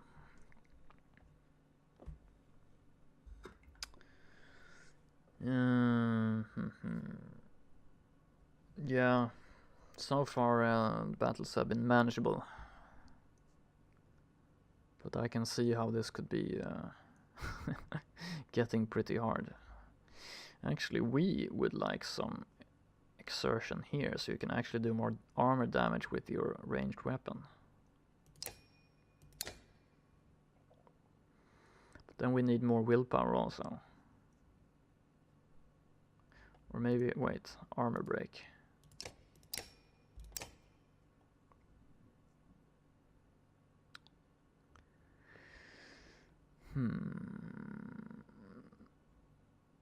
Let's try that.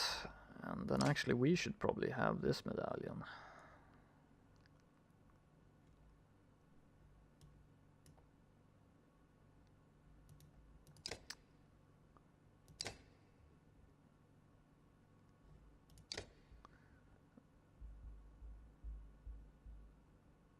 %10 chance of 2 times strength damage.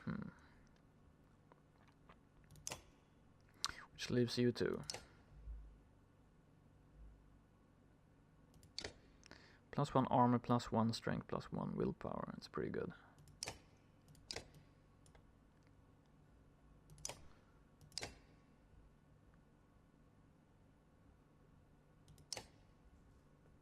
Let's give you the dodge percentage there. Right. And this is a trait of turn-based in my experience. Maybe I'm just bad at turn-based. Yeah, I'm not saying... I don't know if I'm any good at turn-based, but I like it. I really enjoy turn-based games. They make you think, and I also like the shift in tempo, you know. You can kind of... I haven't actually been streaming any turn-based games for well, I streamed a long time ago. I streamed some turn-based games. Interesting thing is you can actually get a bit rushed when you stream turn-based because you want to have some action going on the stream. So we'll see. Can get ourselves killed really quickly. We have some supplies. Yeah, I think we're fine. What time is it, by the way? Okay. We're gonna break for lunch in around 15 minutes. I'm gonna take half an hour lunch break. And then I'm gonna be back and stream at least 2 or 3 hours more. Probably around 3 hours more after that. So, but we're gonna go on for a while longer here. You're only just outside the village when 2 men in red approach. My name is Hogan, says one, gesturing to the other. My brother is Mogan. Many from the village wish to join you to Frostweller. A third man, exuding rage, charges up to the group. Shut your mouth, Hogan, he screams. Okay, what's going on? Town leader. These bastards don't speak for us. They've been trying to divide the village since you got here. Nice beard. True. You can keep whoever wants to stay and die. The rest of us will go with the reasonable people of Skoger. Ooh, twin brothers. I'll have you both gutted before I let half the village desert. Behind the angry villager, a mob of armed thugs have appeared, all furrowed brows and nervous stares.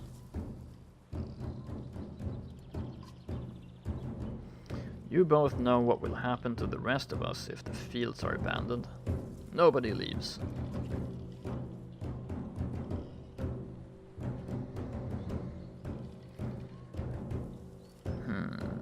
There won't be anything to tend once the dredge arrive. Let your people decide on their own.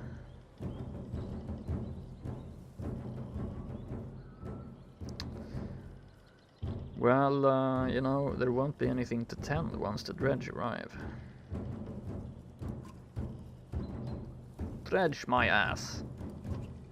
No thanks. I don't know what the scam is this time, Hogan, but you've got 2 choices. Get back to work, or I'm finally putting you in the ground. Mogan, what do you say? Though it was unfair that he only asked me. Mogan draws his axe slowly, followed by Hogan. Despite their confidence, the brothers are significantly outnumbered. Great. Have to fight villagers instead of fighting dredge. I think I make a poor farmer.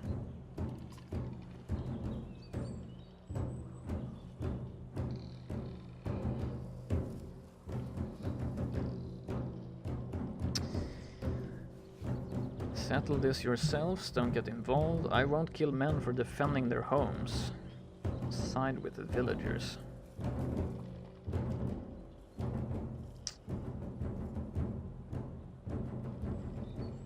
You know what? It's a hard, brutal world.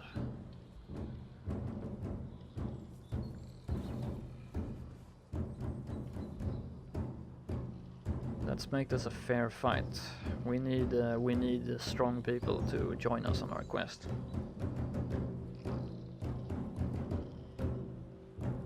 Let's make this a fair fight.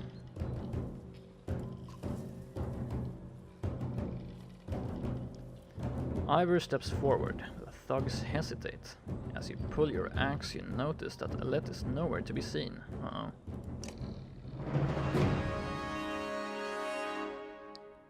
Crap. Make you really nervous before the battle. Well, this is fine, I think. Oh, Hogan and Mogan. But maybe they're not part of our... Oh yeah, they are. Nice. Hogan and Mogan. Actually, yeah. Yeah. There we go.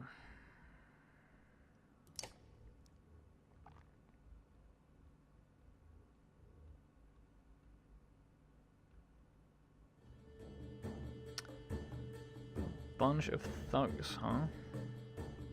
Interesting starting positions surrounding them, poor guys. They don't have a lot of stats actually. It's I think it's gonna be okay.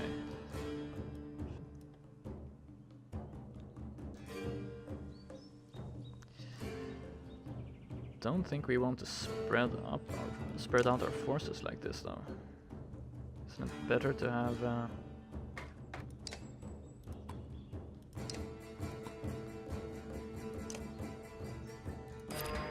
whoa, crap, I pushed the wrong button. Wow. Now it's gonna be a little bit less certain, this battle. Ah, that was nice.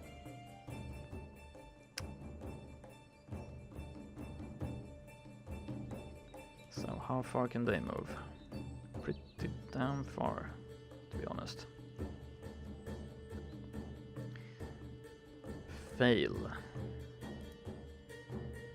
I can actually run up to him and chop him.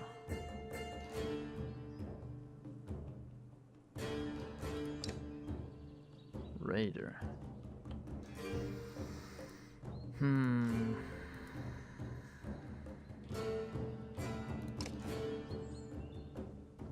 Can't get into range this turn. Whoops. Yeah. The thing where you move the battlefield, move the camera, didn't go very well with the button, ready button being there. Epic fail, but we'll see. We don't want them to rush us. I have to move this way to actually give some support to our archers. In a pretty bad way now. Everybody's ganging up on. What do they have? A shield wall. Adds 1 armor to allies and himself while adjacent to the ally. Okay. So they're forming a shield wall here in the center. Makes sense. Fortunately we have archers, so...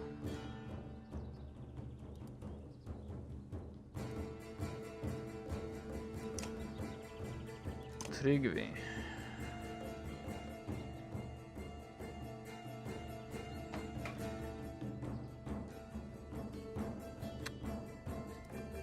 Actually gonna move around, I think. Yeah.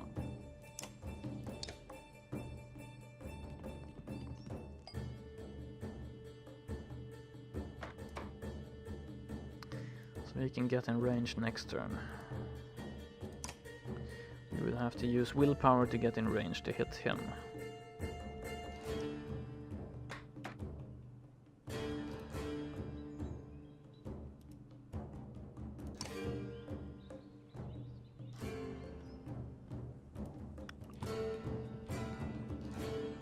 Bloody Flail, what's that?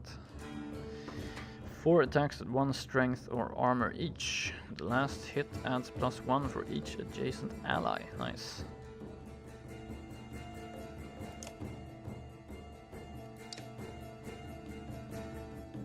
So he could run up to us and hit us here, but it would be a bit risky for him, I think. Yeah, he's gonna go this way instead. And now I feel a little bit more confident about rushing in and attacking him.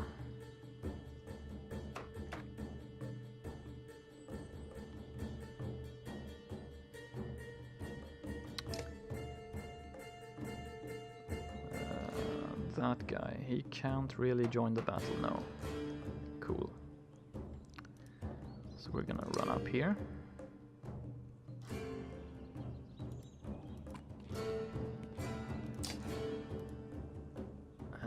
Guess we're gonna break your armor down so we can smash you.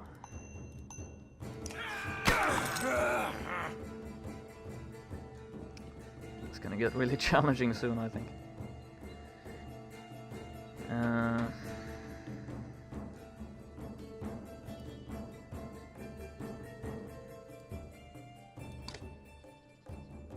Could run up there and actually attack him from range.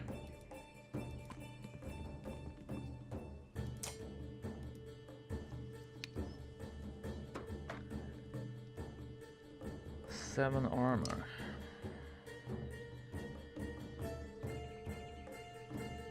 I think, putting some holes through you would be nice there.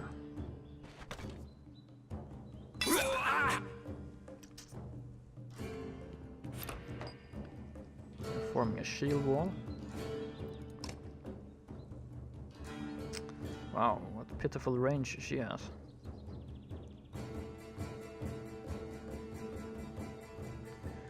She actually has to move really close to be able to fire.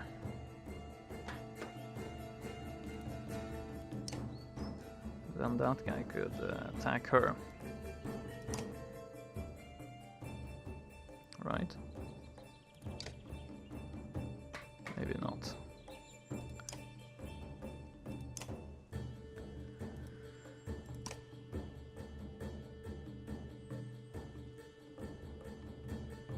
Yeah, exactly. Attack power is remaining health, yes.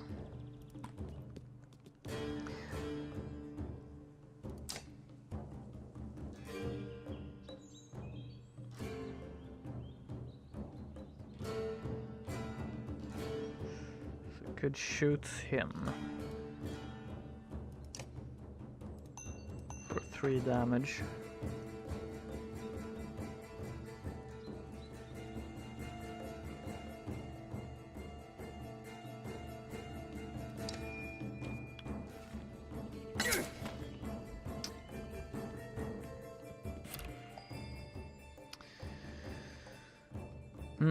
Now we're gonna get all these guys in our face, but wow, what to do?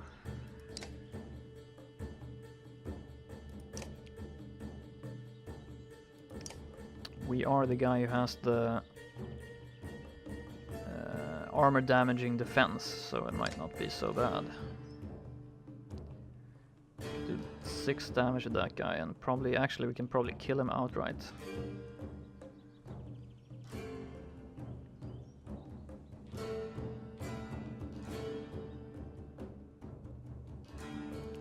Let's rush in. Why not?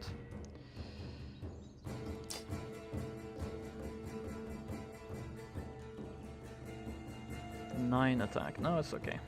We're fine. 8 damage to you. Bye bye. Now Trygvi, you're gonna have to start moving up to battle, I think. These 3 guys can actually gang up on him. That would be stupid. We're gonna have to use willpower to advance. Let's do it. Who's next? That guy.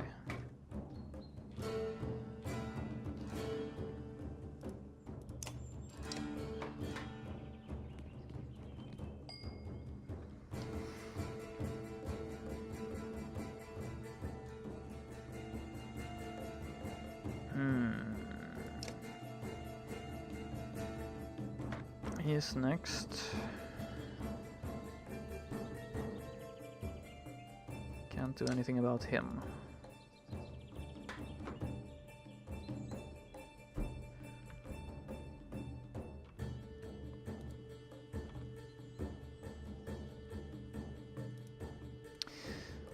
It's unfortunate. I would like to finish him off with a weaker character, but I guess that's gonna be difficult.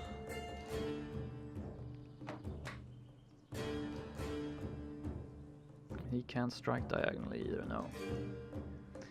Maybe it's time to start blocking these guys.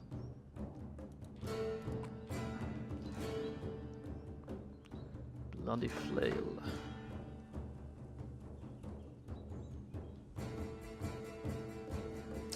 Do 3 damage to him. Whoop. 5 damage, that's okay.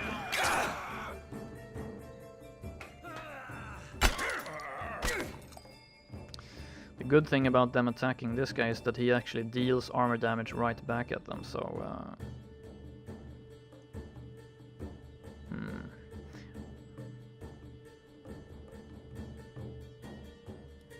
so if I run in from the side here.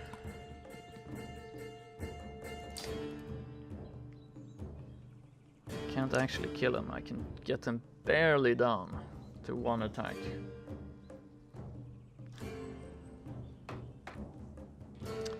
Now I can't attack him, so crap.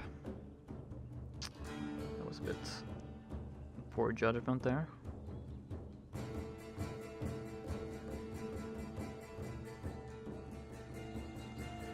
In that case we're just gonna take him down to 3 health so we can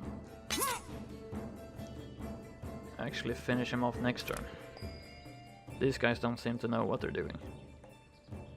Oh yeah, we can shoot them with an arrow.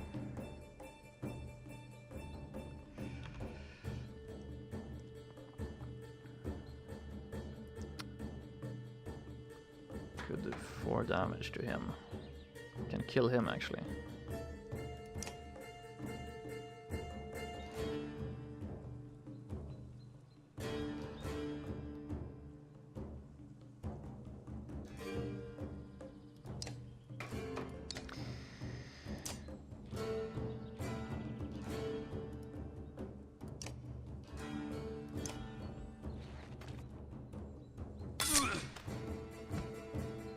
See what he does. Rushes in like an idiot.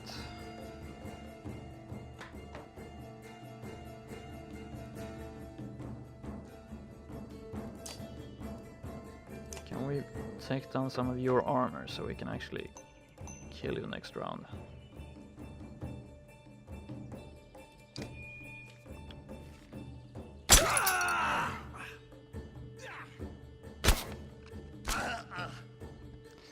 Our armor is getting a little bit lower here, but I think we're fine.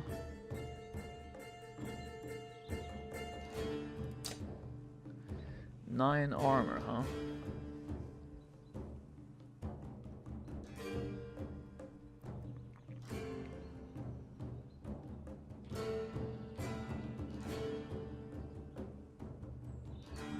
Could do 6 damage to him.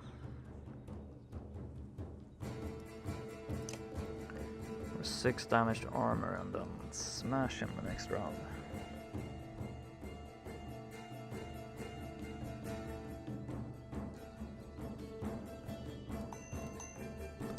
Let's do that.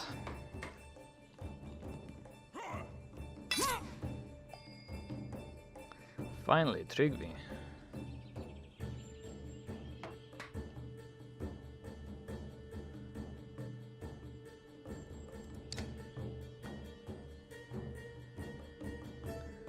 This guy's gonna get a shot off.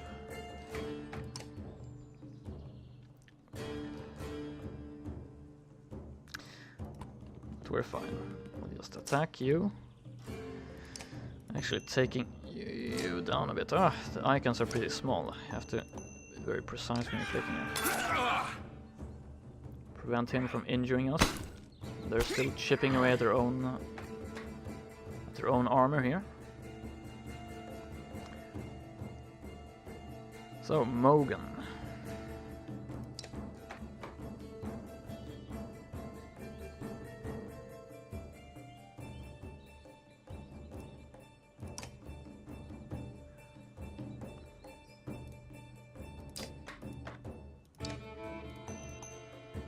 Let's annihilate that guy. Oops, they're just attacking the only guy they can actually hit or do damage to.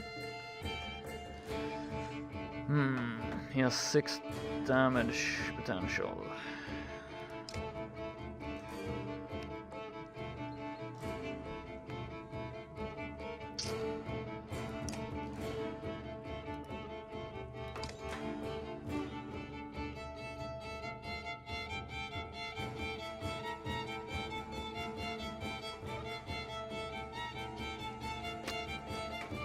actually. I think maybe running away with him so he doesn't get himself killed. 8.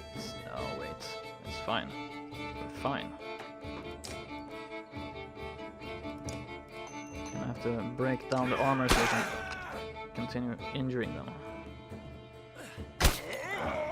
Ooh, 3 armor damage.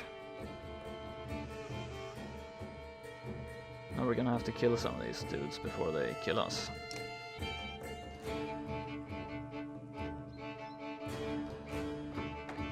That guy is next.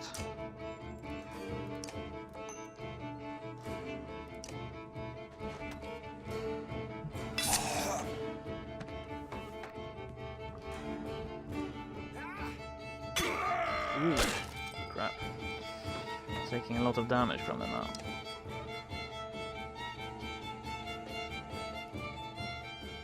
Kill him, we can kill him, we can kill him. That's the only guy who we haven't gotten down to low health yet.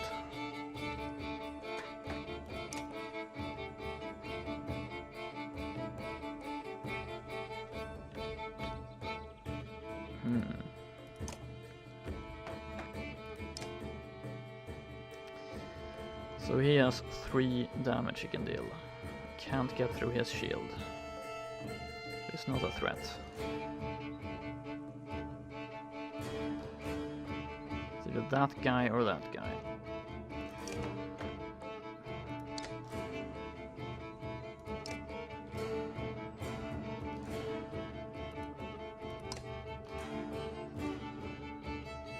I can't see him, unfortunately. I don't know if I can attack him or not.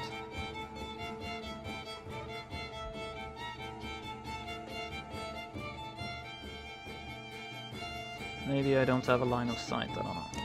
We'll see.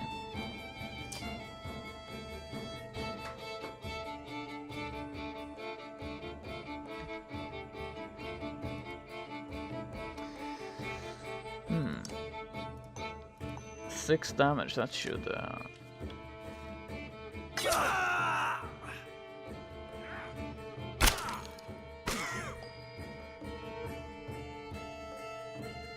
Smash anyone we want now.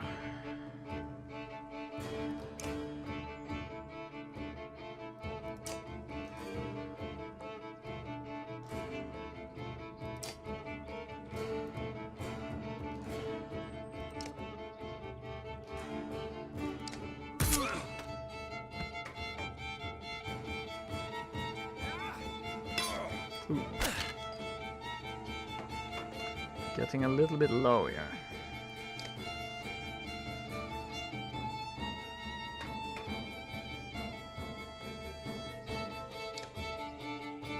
Three.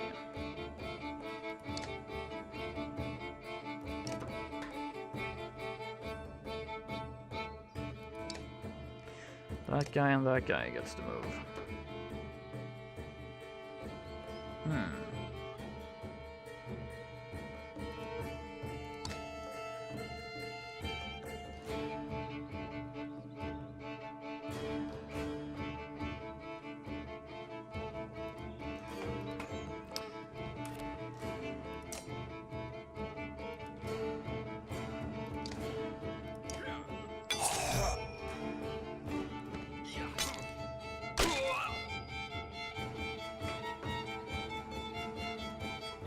Oh yeah, we can't attack diagonally. Crap. That was a mistake.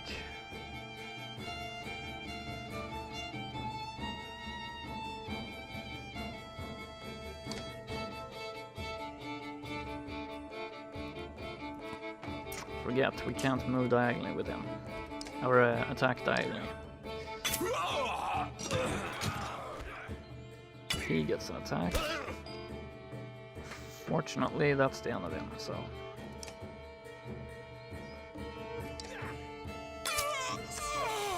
Right.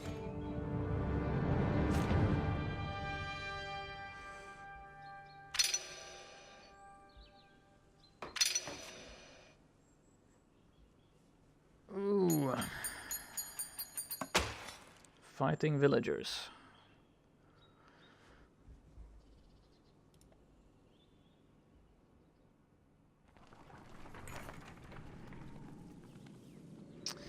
brothers thank you with wide grins. Soon many of the villagers have joined your caravan. You scan around anxiously for Alette, who had gone missing when the fighting began. Eventually you find her watching from afar. Hogan returns at the moment, introducing you to his son and wife, and you soon set out again.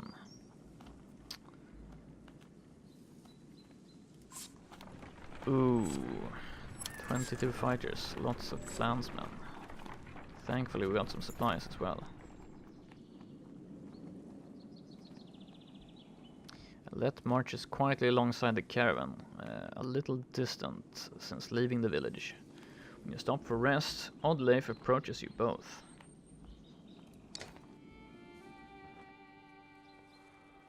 Alette, I have something for you. Oddleif has gathered up the long banner from the caravan and smiles warmly as she passes it to Alette.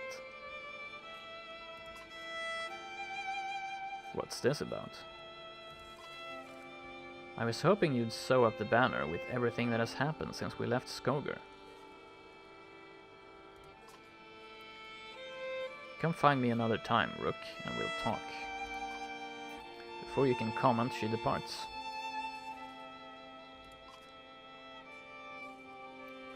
Alette. Dad? Are you the chieftain now?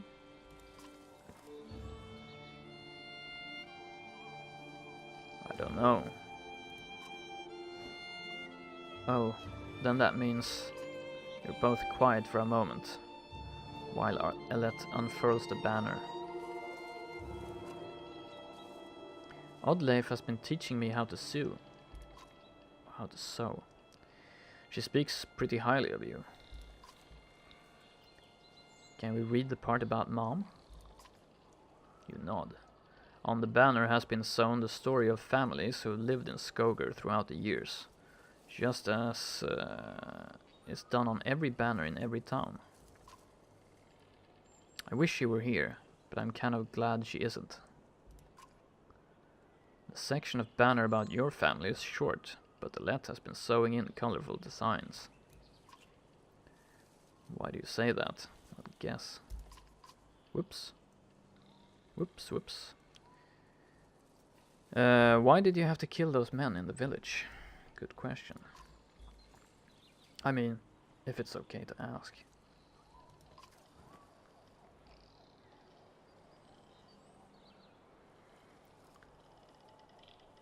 They would have killed others.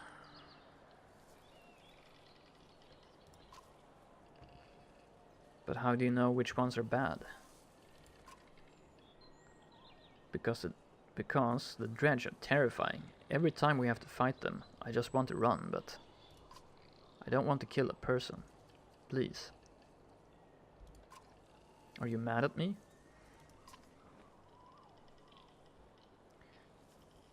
You might have to someday.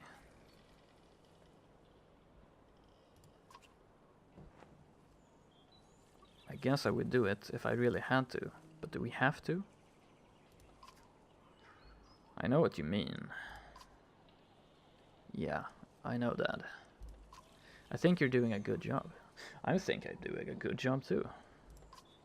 She hugs you. You spend the rest of your time together, sewing new verses into the banner. For better or worse, the story of Skogar is your burden now. Damn. Right. So, this is where I take my lunch break. So 30 minutes lunch break from now. And then we're probably going to be continuing for at least 3 hours after the lunch break. So, yeah. Thanks for tuning in for the Banner Saga. This is a new game that was actually released yesterday. Yeah, it's completely new to me as well, so we're discovering it on stream. I have to say, it looks awesome. The graphics, really nice. So, I'll be back in 30 minutes to continue, so yeah, see you then.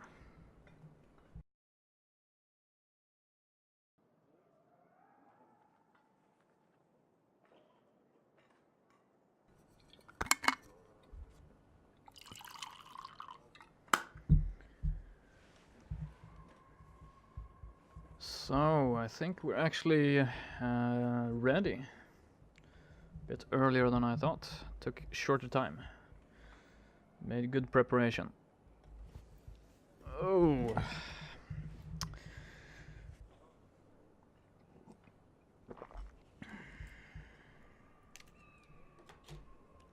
I want to keep around 30 minutes for lunch. I tried doing 20 minutes before a few times and it was always really rushed.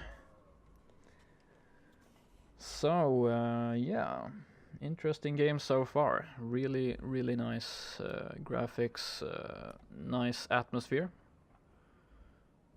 So, let's take a look here. Let's get rid of this announcement here.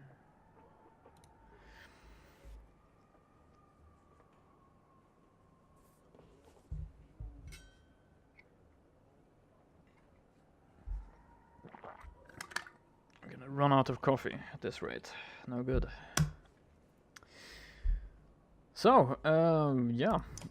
We had some upgrading to do, I believe.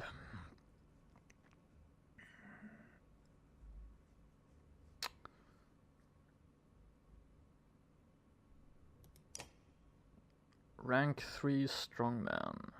Strong arm. Yeah, makes sense. Can't upgrade though.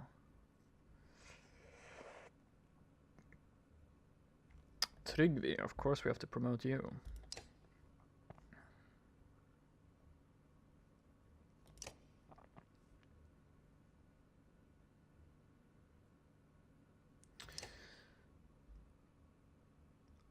Two points available.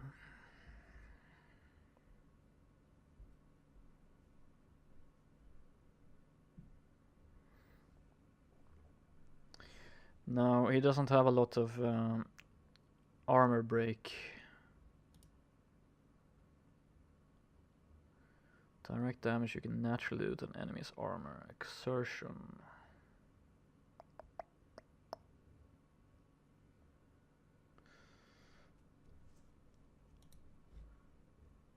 Actually, what does his special ability do? Impale. Impale and knock back 2 spaces. Characters bleeding will take 1 strength damage for each space that they move. Which can be especially deadly for enemies that are moved against their will, yeah. That's a bit interesting. So you can impale an enemy and then you can kick him back. So, could be an interesting synergy with with this guy's special attack. Knocks back enemies up to 4 spaces.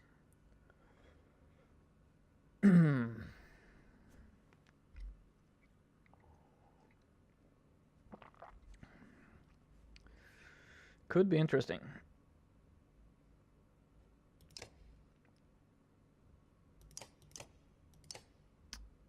Points.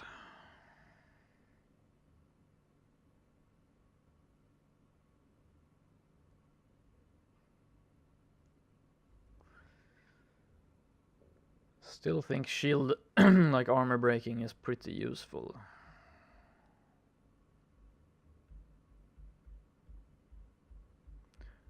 Exertion is pretty useful. What's max exertion and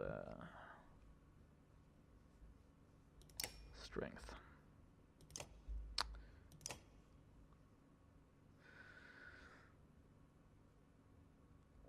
Mogan, rank 1 Thrasher.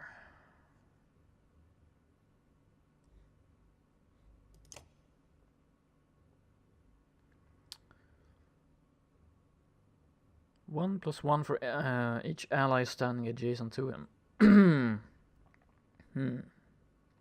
4 strikes total, 5 strikes total. Shield wall. By standing next to an ally, the raider creates a shield wall, raising the armor of both himself and his ally by 1. This bonus remains until the raider is no longer adjacent to the ally.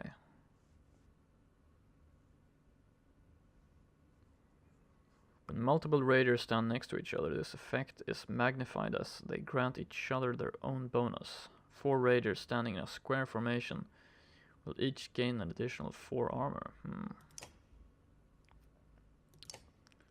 Pretty good. Finally, we can promote Rook.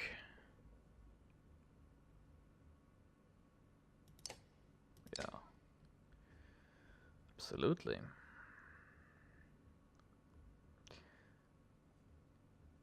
I think we should definitely have some exertion. Maybe actually some armor break. Wait, what's his special again? 2 armor break, auto attack for all allies. Doesn't really get that much, it doesn't scale that well, does it? Let's go with just upgrading that there.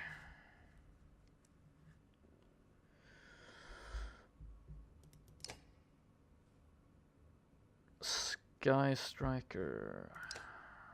2 arrows plus 1 strength a second.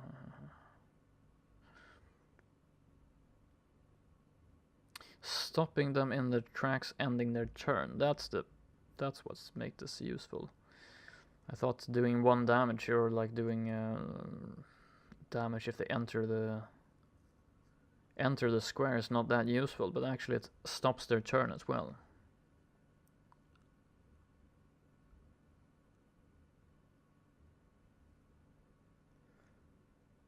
That makes it a lot more useful.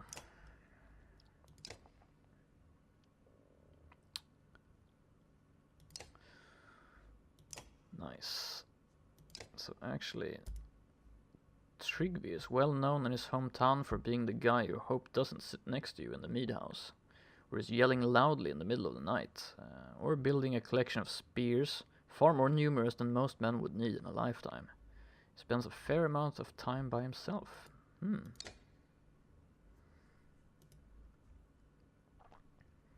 Mogan and his brother Hogan have gotten the same question their entire lives.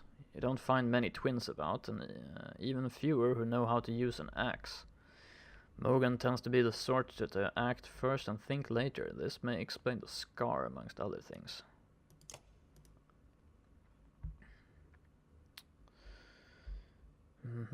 Hogan tends to be the more level-headed of the two, which may explain why he ended up with a child and a wife. I bet we're gonna have trouble with Mogan then. Rook is a skilled hunter from a long line of woodsmen who have lived in Skoger, though none of his family have survived the long hard winters of the north. Since childhood he has been close friends with the town's resident Varl, Ivar.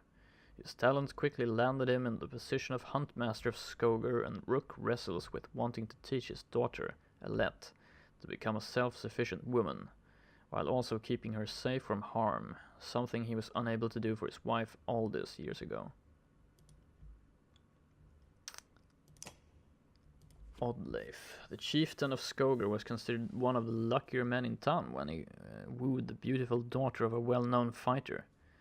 These days most people consider him a lucky man for marrying someone who knows how to run a town. Poor mayor. Ivar, yeah. Yep, we read that. So, let's get back to it, shall we?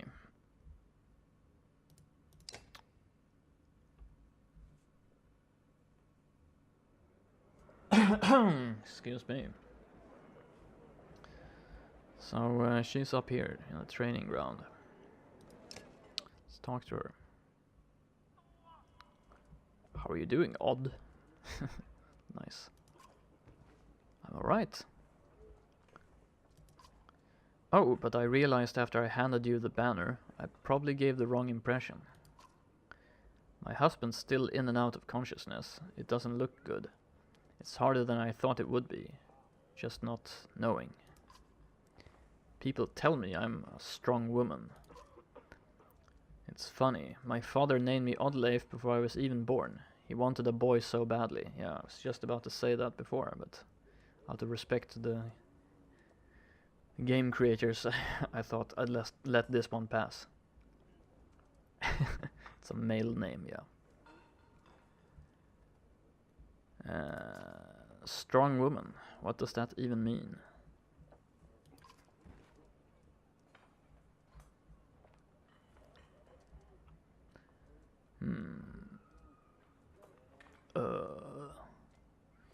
It means you're going to be okay. It means people look up to you.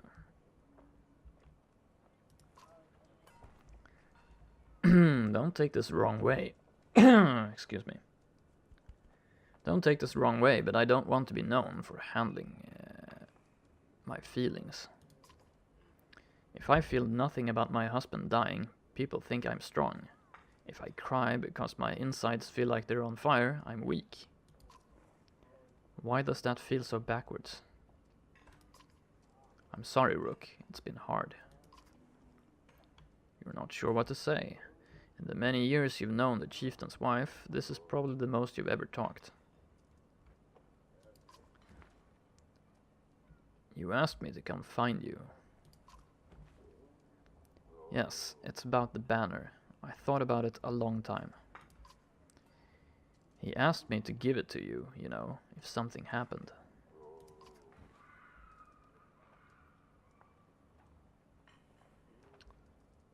Why me?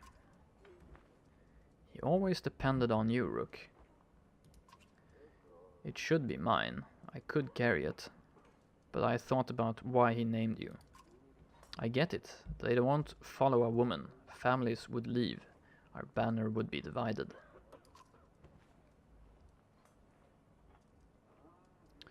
I would vouch for you. Come on, Rook. This isn't the time for pretend. It's not just about our small town. What happens the first time we need something from another clan? How will that go? And the first time someone thinks they can take advantage of us. I think this is what has to happen.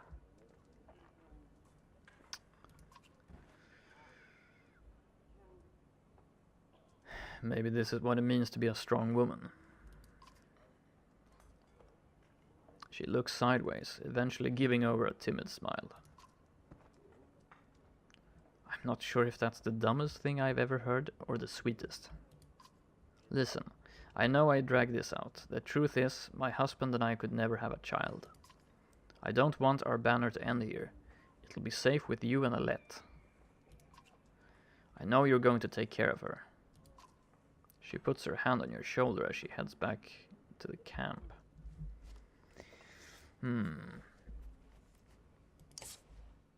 +5 renown.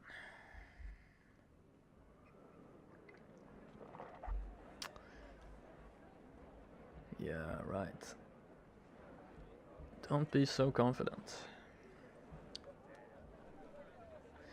So let's get on with the caravan here. 13-day supplies. 435 clansmen. Damn. At a small split in the trail, a few fighters stop to speak with you, each carrying a single pack. We recognize this place, one man says. Spent several years here with some kin. If they're still around, we have to warn them of what's coming. With luck, we'll find you again in less than a week.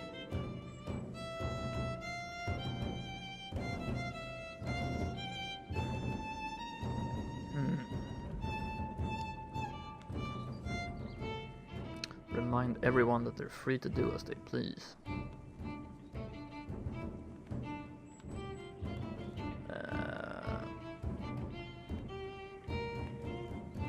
Wish the fighters well.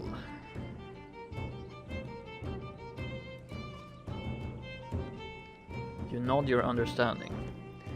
Kin is kin, you say. Do what you must to protect them. The man claps you on the shoulder and the fighters depart. Great. 8 fighters.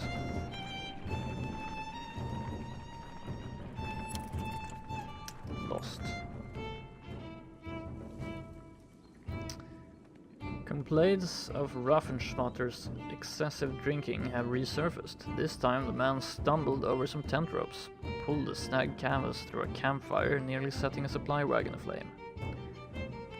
Clansmen put out a fire on both the wagon and Raffensvatter's leg before leading him to you.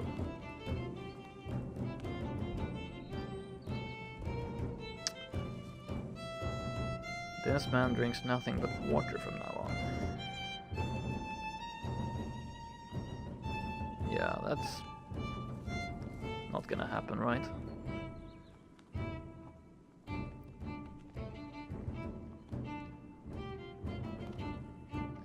If we ban him from camping near others, he's gonna get chewed up by some varl or something. I mean varl. I mean a dredge. But are they actually going to listen to me if I say that he can drink only water? Punishing him physically seems a bit...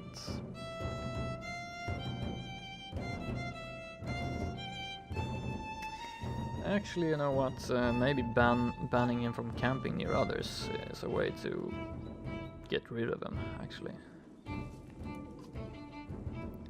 You'll rest and drink away from everyone until you learn to control yourself, you tell the man. The caravan approves of your decision until Raffensvatter disappears one evening. Yes. When you finally find him, it's as a corpse at the bottom of a steep ravine. He must have stumbled into it. He was a nuisance, but nobody wanted to see it end like this. Except the person controlling Rook right now. He wanted to see it end like this. -1 clansman. Hope if that's the only price we had to pay for that. It was a very cheap way to get rid of him. Once a strong, thriving city, the walls of Frostvellir now just keep the howling winds at bay. With luck, they'll hold out against Dredge as well.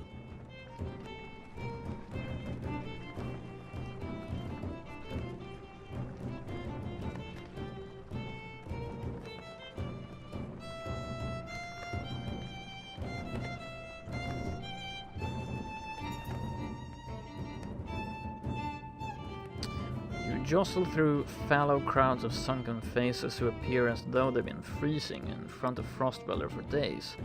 The gates are closed. You come to a stop at the bottom of the hill.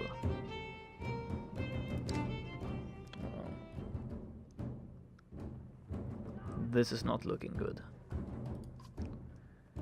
Why are there so many people in the fields? We can't stay outside and open like this. Oddleif finds you amongst the many refugees. Rook, I just talked to some of the women here. Nobody is being let into the city. Why? It's overrun with Varl from Blotsbalker, Greyhorn, people from Bitra, all the nearby villages. The Dredge are everywhere. And the chieftain of Frostvellir has locked himself in his great hall. That's when they close the gates. When the Dredge come, these hills will turn red. We have to get in there.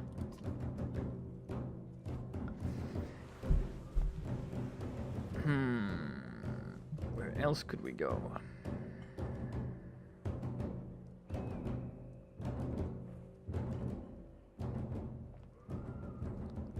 I want to know more about what's going on in there. I see a lot of people gathered around the rest houses and the gates. We could find out what they know. How will we get in anyway? They closed the gate. I can get that gate open. Let's see if there's any other way before we start breaking down gates. I wasn't going to break it, just push really hard. I bet. So we have a market, we have the gate. Let's go to the market actually. You can get supplies. Bloodshed coins. Future coins pressed with ancient symbols of respect, often laid on the foreheads of those fallen in battle. +1 will per kill. Sunstone. Attacks never deflected.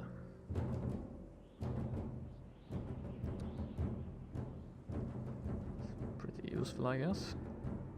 Ooh. A simple black sash said to be wrapped around the eyes of a blind archer who never missed a shot. Attacks never deflected, +10% chance, 2 times strength damage. It's pretty powerful. 20 renown.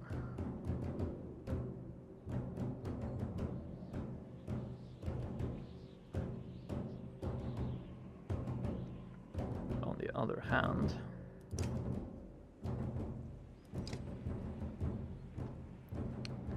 why not?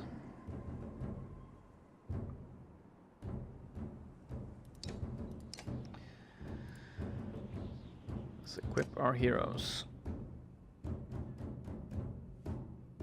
We have a let as well. She doesn't look too happy.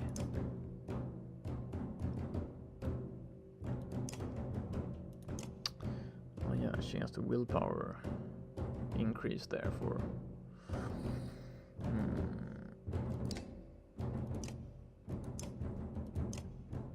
10% chance, 2 times strength damage, yeah.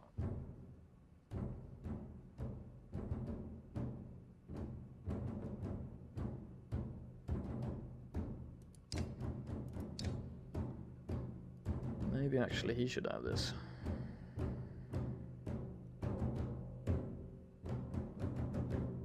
Food. Yeah, buying supplies, you mean?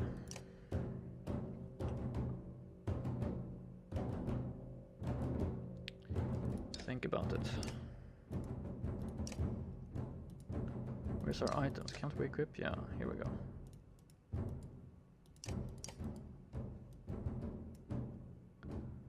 Ivor must be rank 4 to equip Eyeless Rift. Ah, crap. That is much better than Oddleif, at least in my game. Interesting. I haven't tried, I had her in one fight, I think.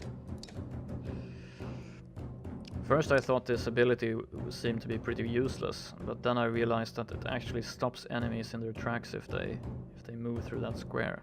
Makes it a little bit more useful. They can actually lose a turn. But what does Alette do? What's her special ability? Thread the needle, oh yeah. By selecting an enemy in a straight line up to 5 spaces, the Eagle Eye shoots through every character in the way, doing normal strength damage to each, in addition to bonus armor and puncture damage. That's pretty sick, yeah.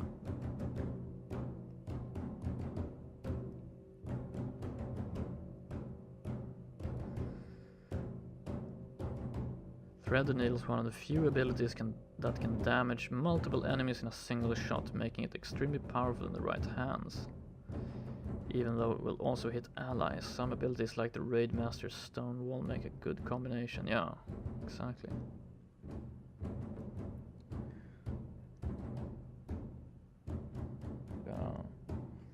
I was a bit disappointed with the range, actually. They don't really have a lot of ranged, or I would say the range of the ranged attacks is very poor. We can try it out like that. Oops, now I want to go back to the hero screen.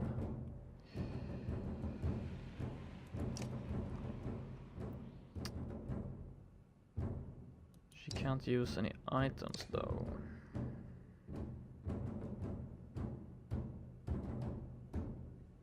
That's unfortunate. Unlike padded leather.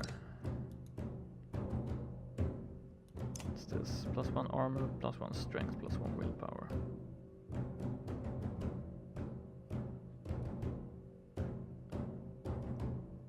Actually, she can use Alette's bracelet. That seems to be... It's her bracelet. I should have checked to see that we actually needed rank 4 to use that item I bought. That was a bit unfortunate.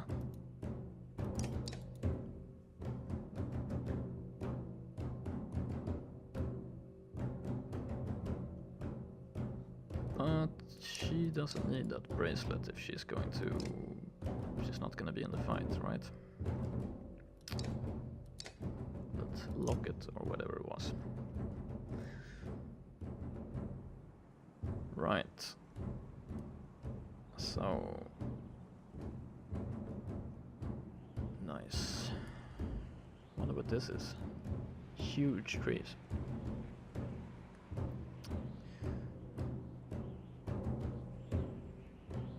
Weak morale, that sucks, I guess. What happens if we rest here? Let's actually get supplies first. Available 21.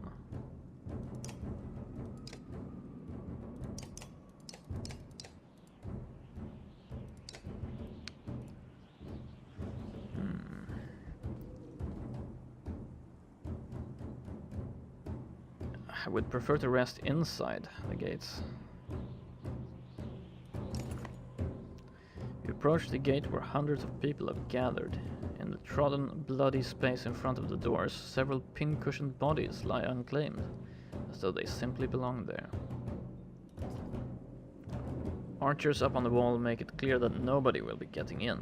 Men and women below intermittently call for mercy and reason, when they're not flinging stones and curses.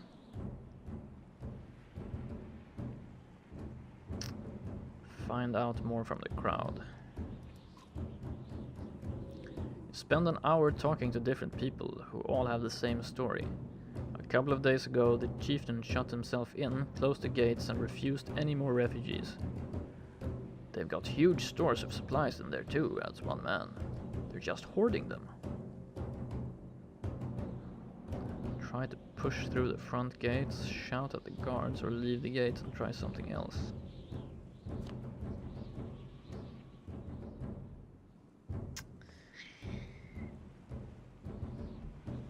Oh, difficult decision.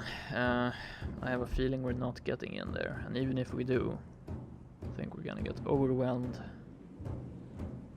If I shout at the guards, they're probably gonna pincushion me. Try to push through the front gates, seriously.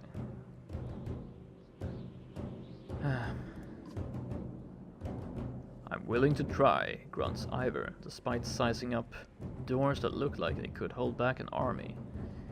And when men start shooting arrows and pouring out to stop you, then you kill them, he says. You're not sure this is the most sound plan.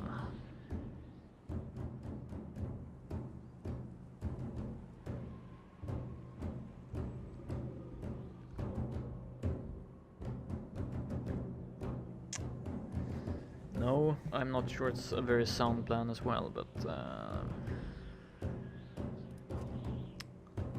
give it a shot.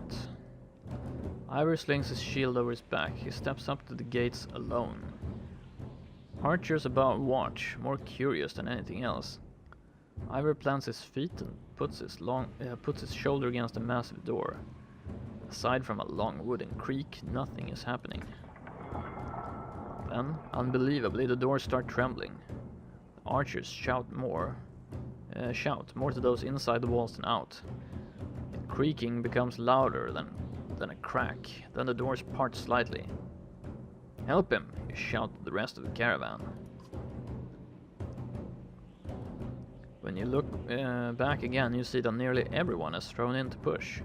The gate finally succumbs under your combined effort, and you find yourself face to face with dumbfounded guards. You bark at the mob to attack. Nice. I've become that type of person.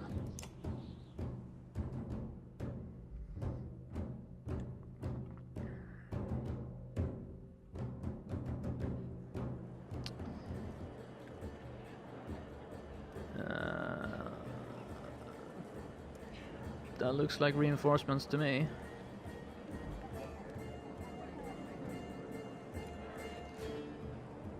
Two archers. 3 archers, actually. So, let's not push the ready button until we're ready this time.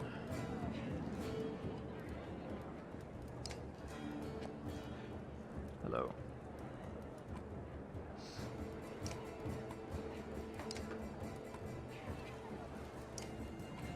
Can't we flank you actually like that?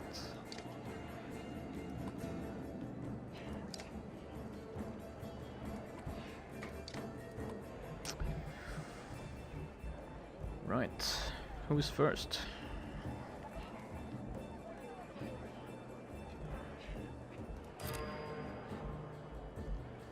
Everybody gets shield wall. That's cool. So the archer back there is the first. Bonus damage to targets who have lost armor if the archer has not moved. This guy is a Thrasher veteran. Can't reach him.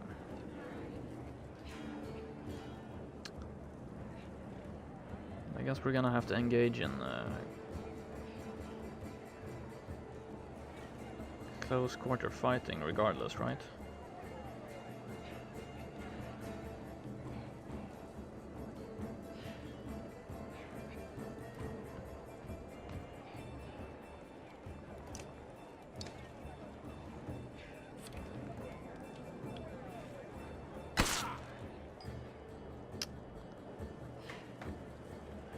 Let's just keep moving like this, I think.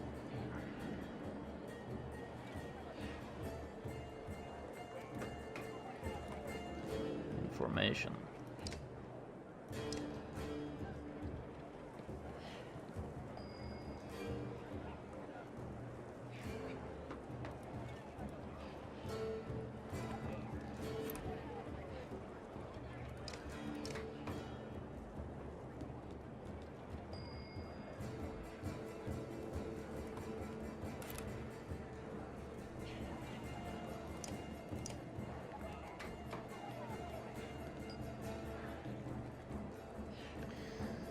Okay.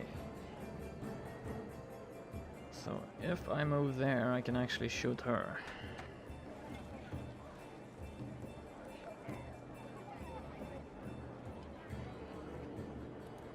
Let's do that.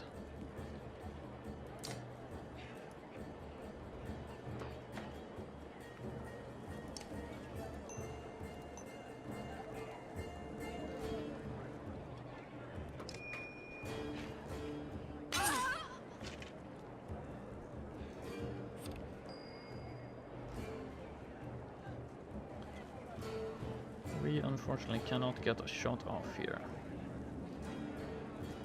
So let's just put you in the shield wall.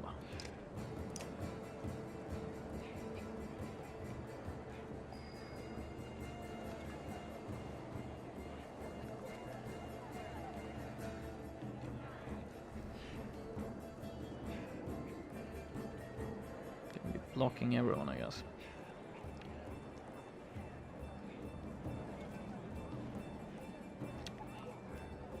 That guy has the highest attack, so let's try to take him out.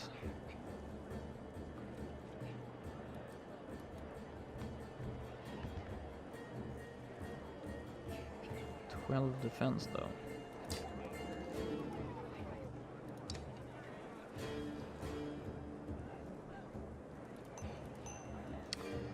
I have to prep him for a strike.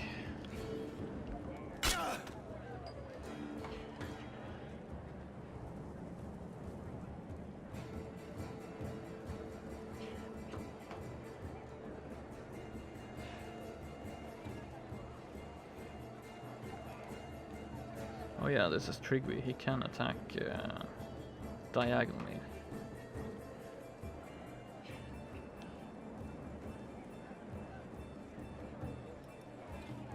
Could be useful. we could actually just take her out in one fell swoop there.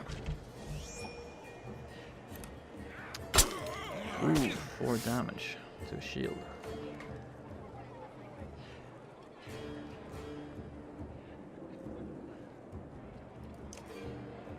Actually, her next turn. One attack is not gonna do that much, so let's join the shield wall here, and then 10 attack.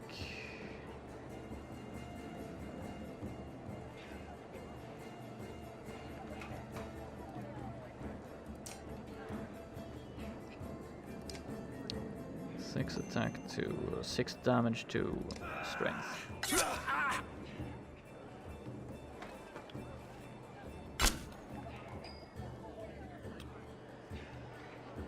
We're gonna have to use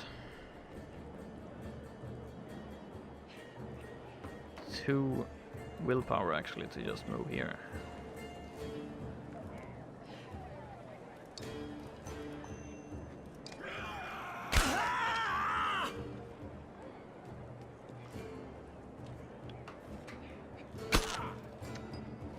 Everybody's attacking our poor Varl.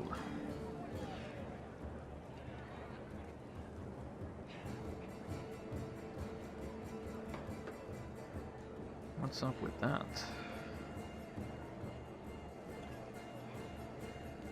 12 defense, 7 attack.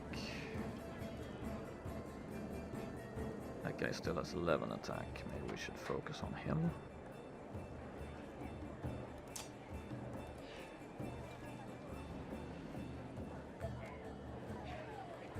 That's the wrong person, right?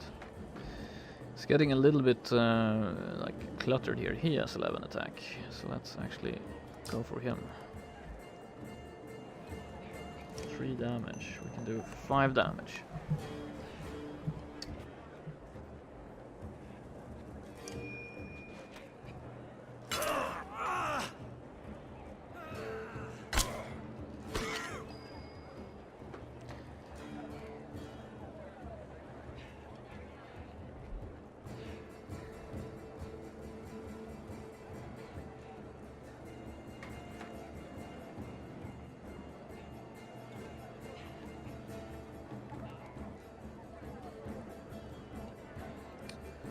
Could take her out.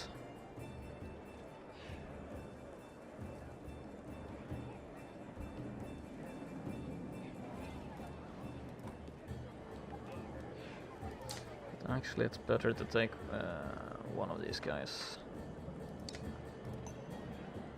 Get them as low as possible so they don't do any more damage to us. Oh yeah, sorry. You didn't want to fight any... You didn't want to fight any humans. I forgot about that. Sorry, daughter. Not my intention. 13 damage. There's 12 defense.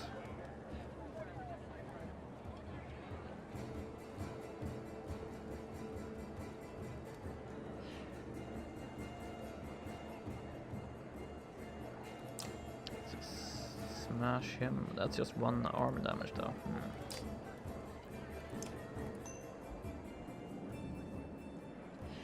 5 armor damage should be pretty decent.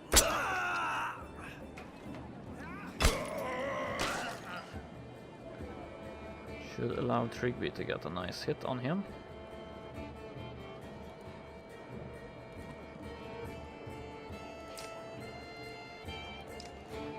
Can actually just take him out. Well done, Trigby. Ooh, dodge. Kill him or lower that guy to...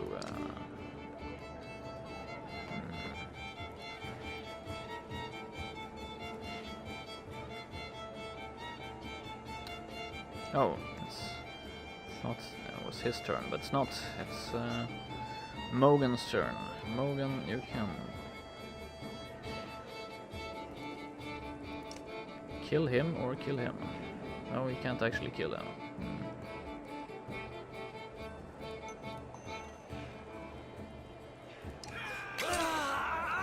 Almost. Ouch! 11 damage. How did she do that? Bonus damage to targets have lost armor. Oh, she's just standing there, rooted in the ground. Doing extra damage. I didn't know that. Or I misunderstood that part. Crap, that was not what we wanted. Let's just kill him.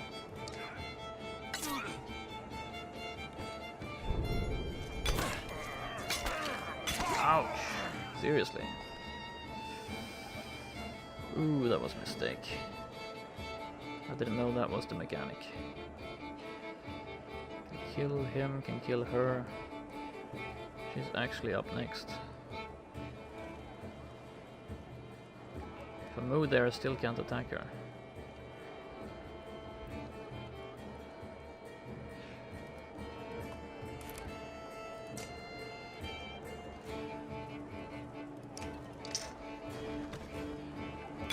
Ouch.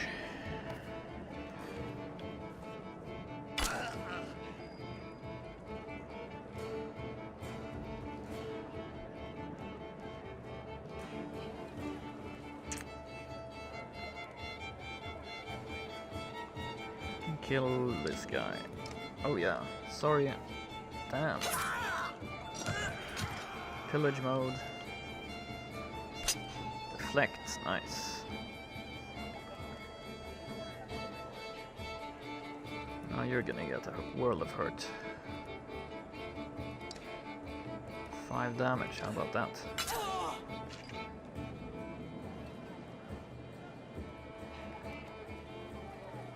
Can we reach her if we get some extra?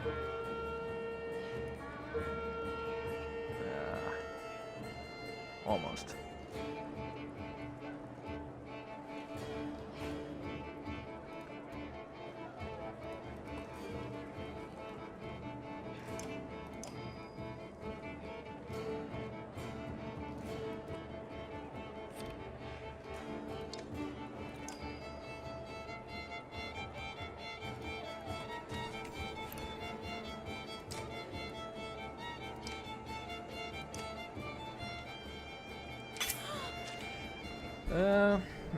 Going pretty well. We're trying to get into town where they actually just close the gates.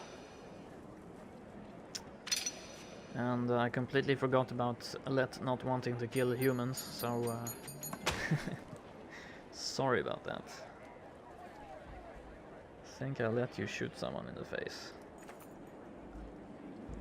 Guards who aren't lying at your feet, run. A crowd of men and women scurry into the city while they have the chance. There's only moments before a man wearing all black approaches with many more axemen at his back. Nice. We just also, the Varl was actually injured. Oh, he doesn't look too friendly.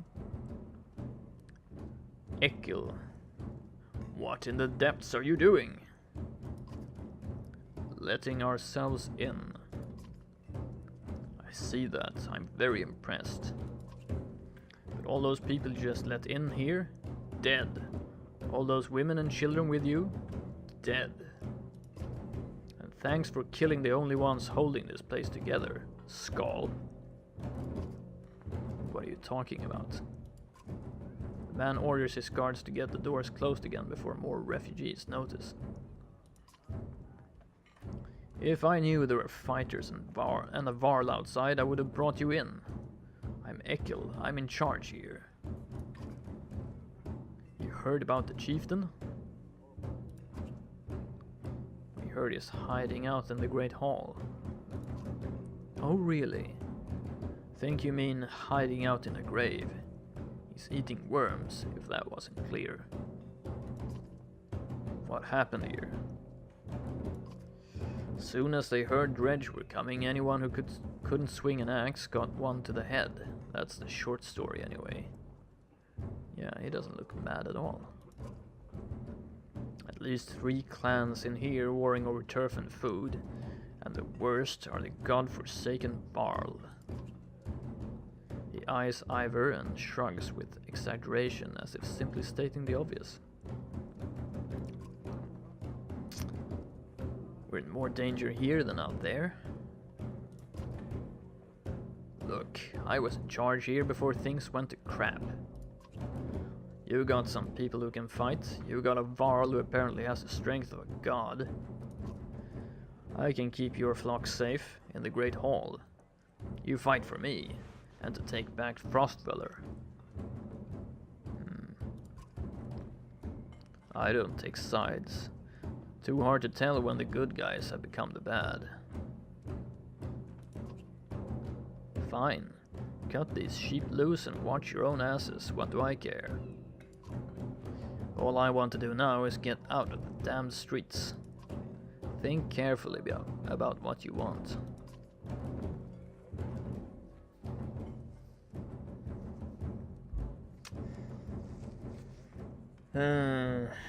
Yeah, we basically killed our way into the city, and now I'm thinking of killing ourselves all the way out of the city again. It's not gonna be a very nice thing to be trapped with that guy. Ekel doesn't look very trustworthy. We'll fend for ourselves inside Frostweller. If we're not staying here, let us out.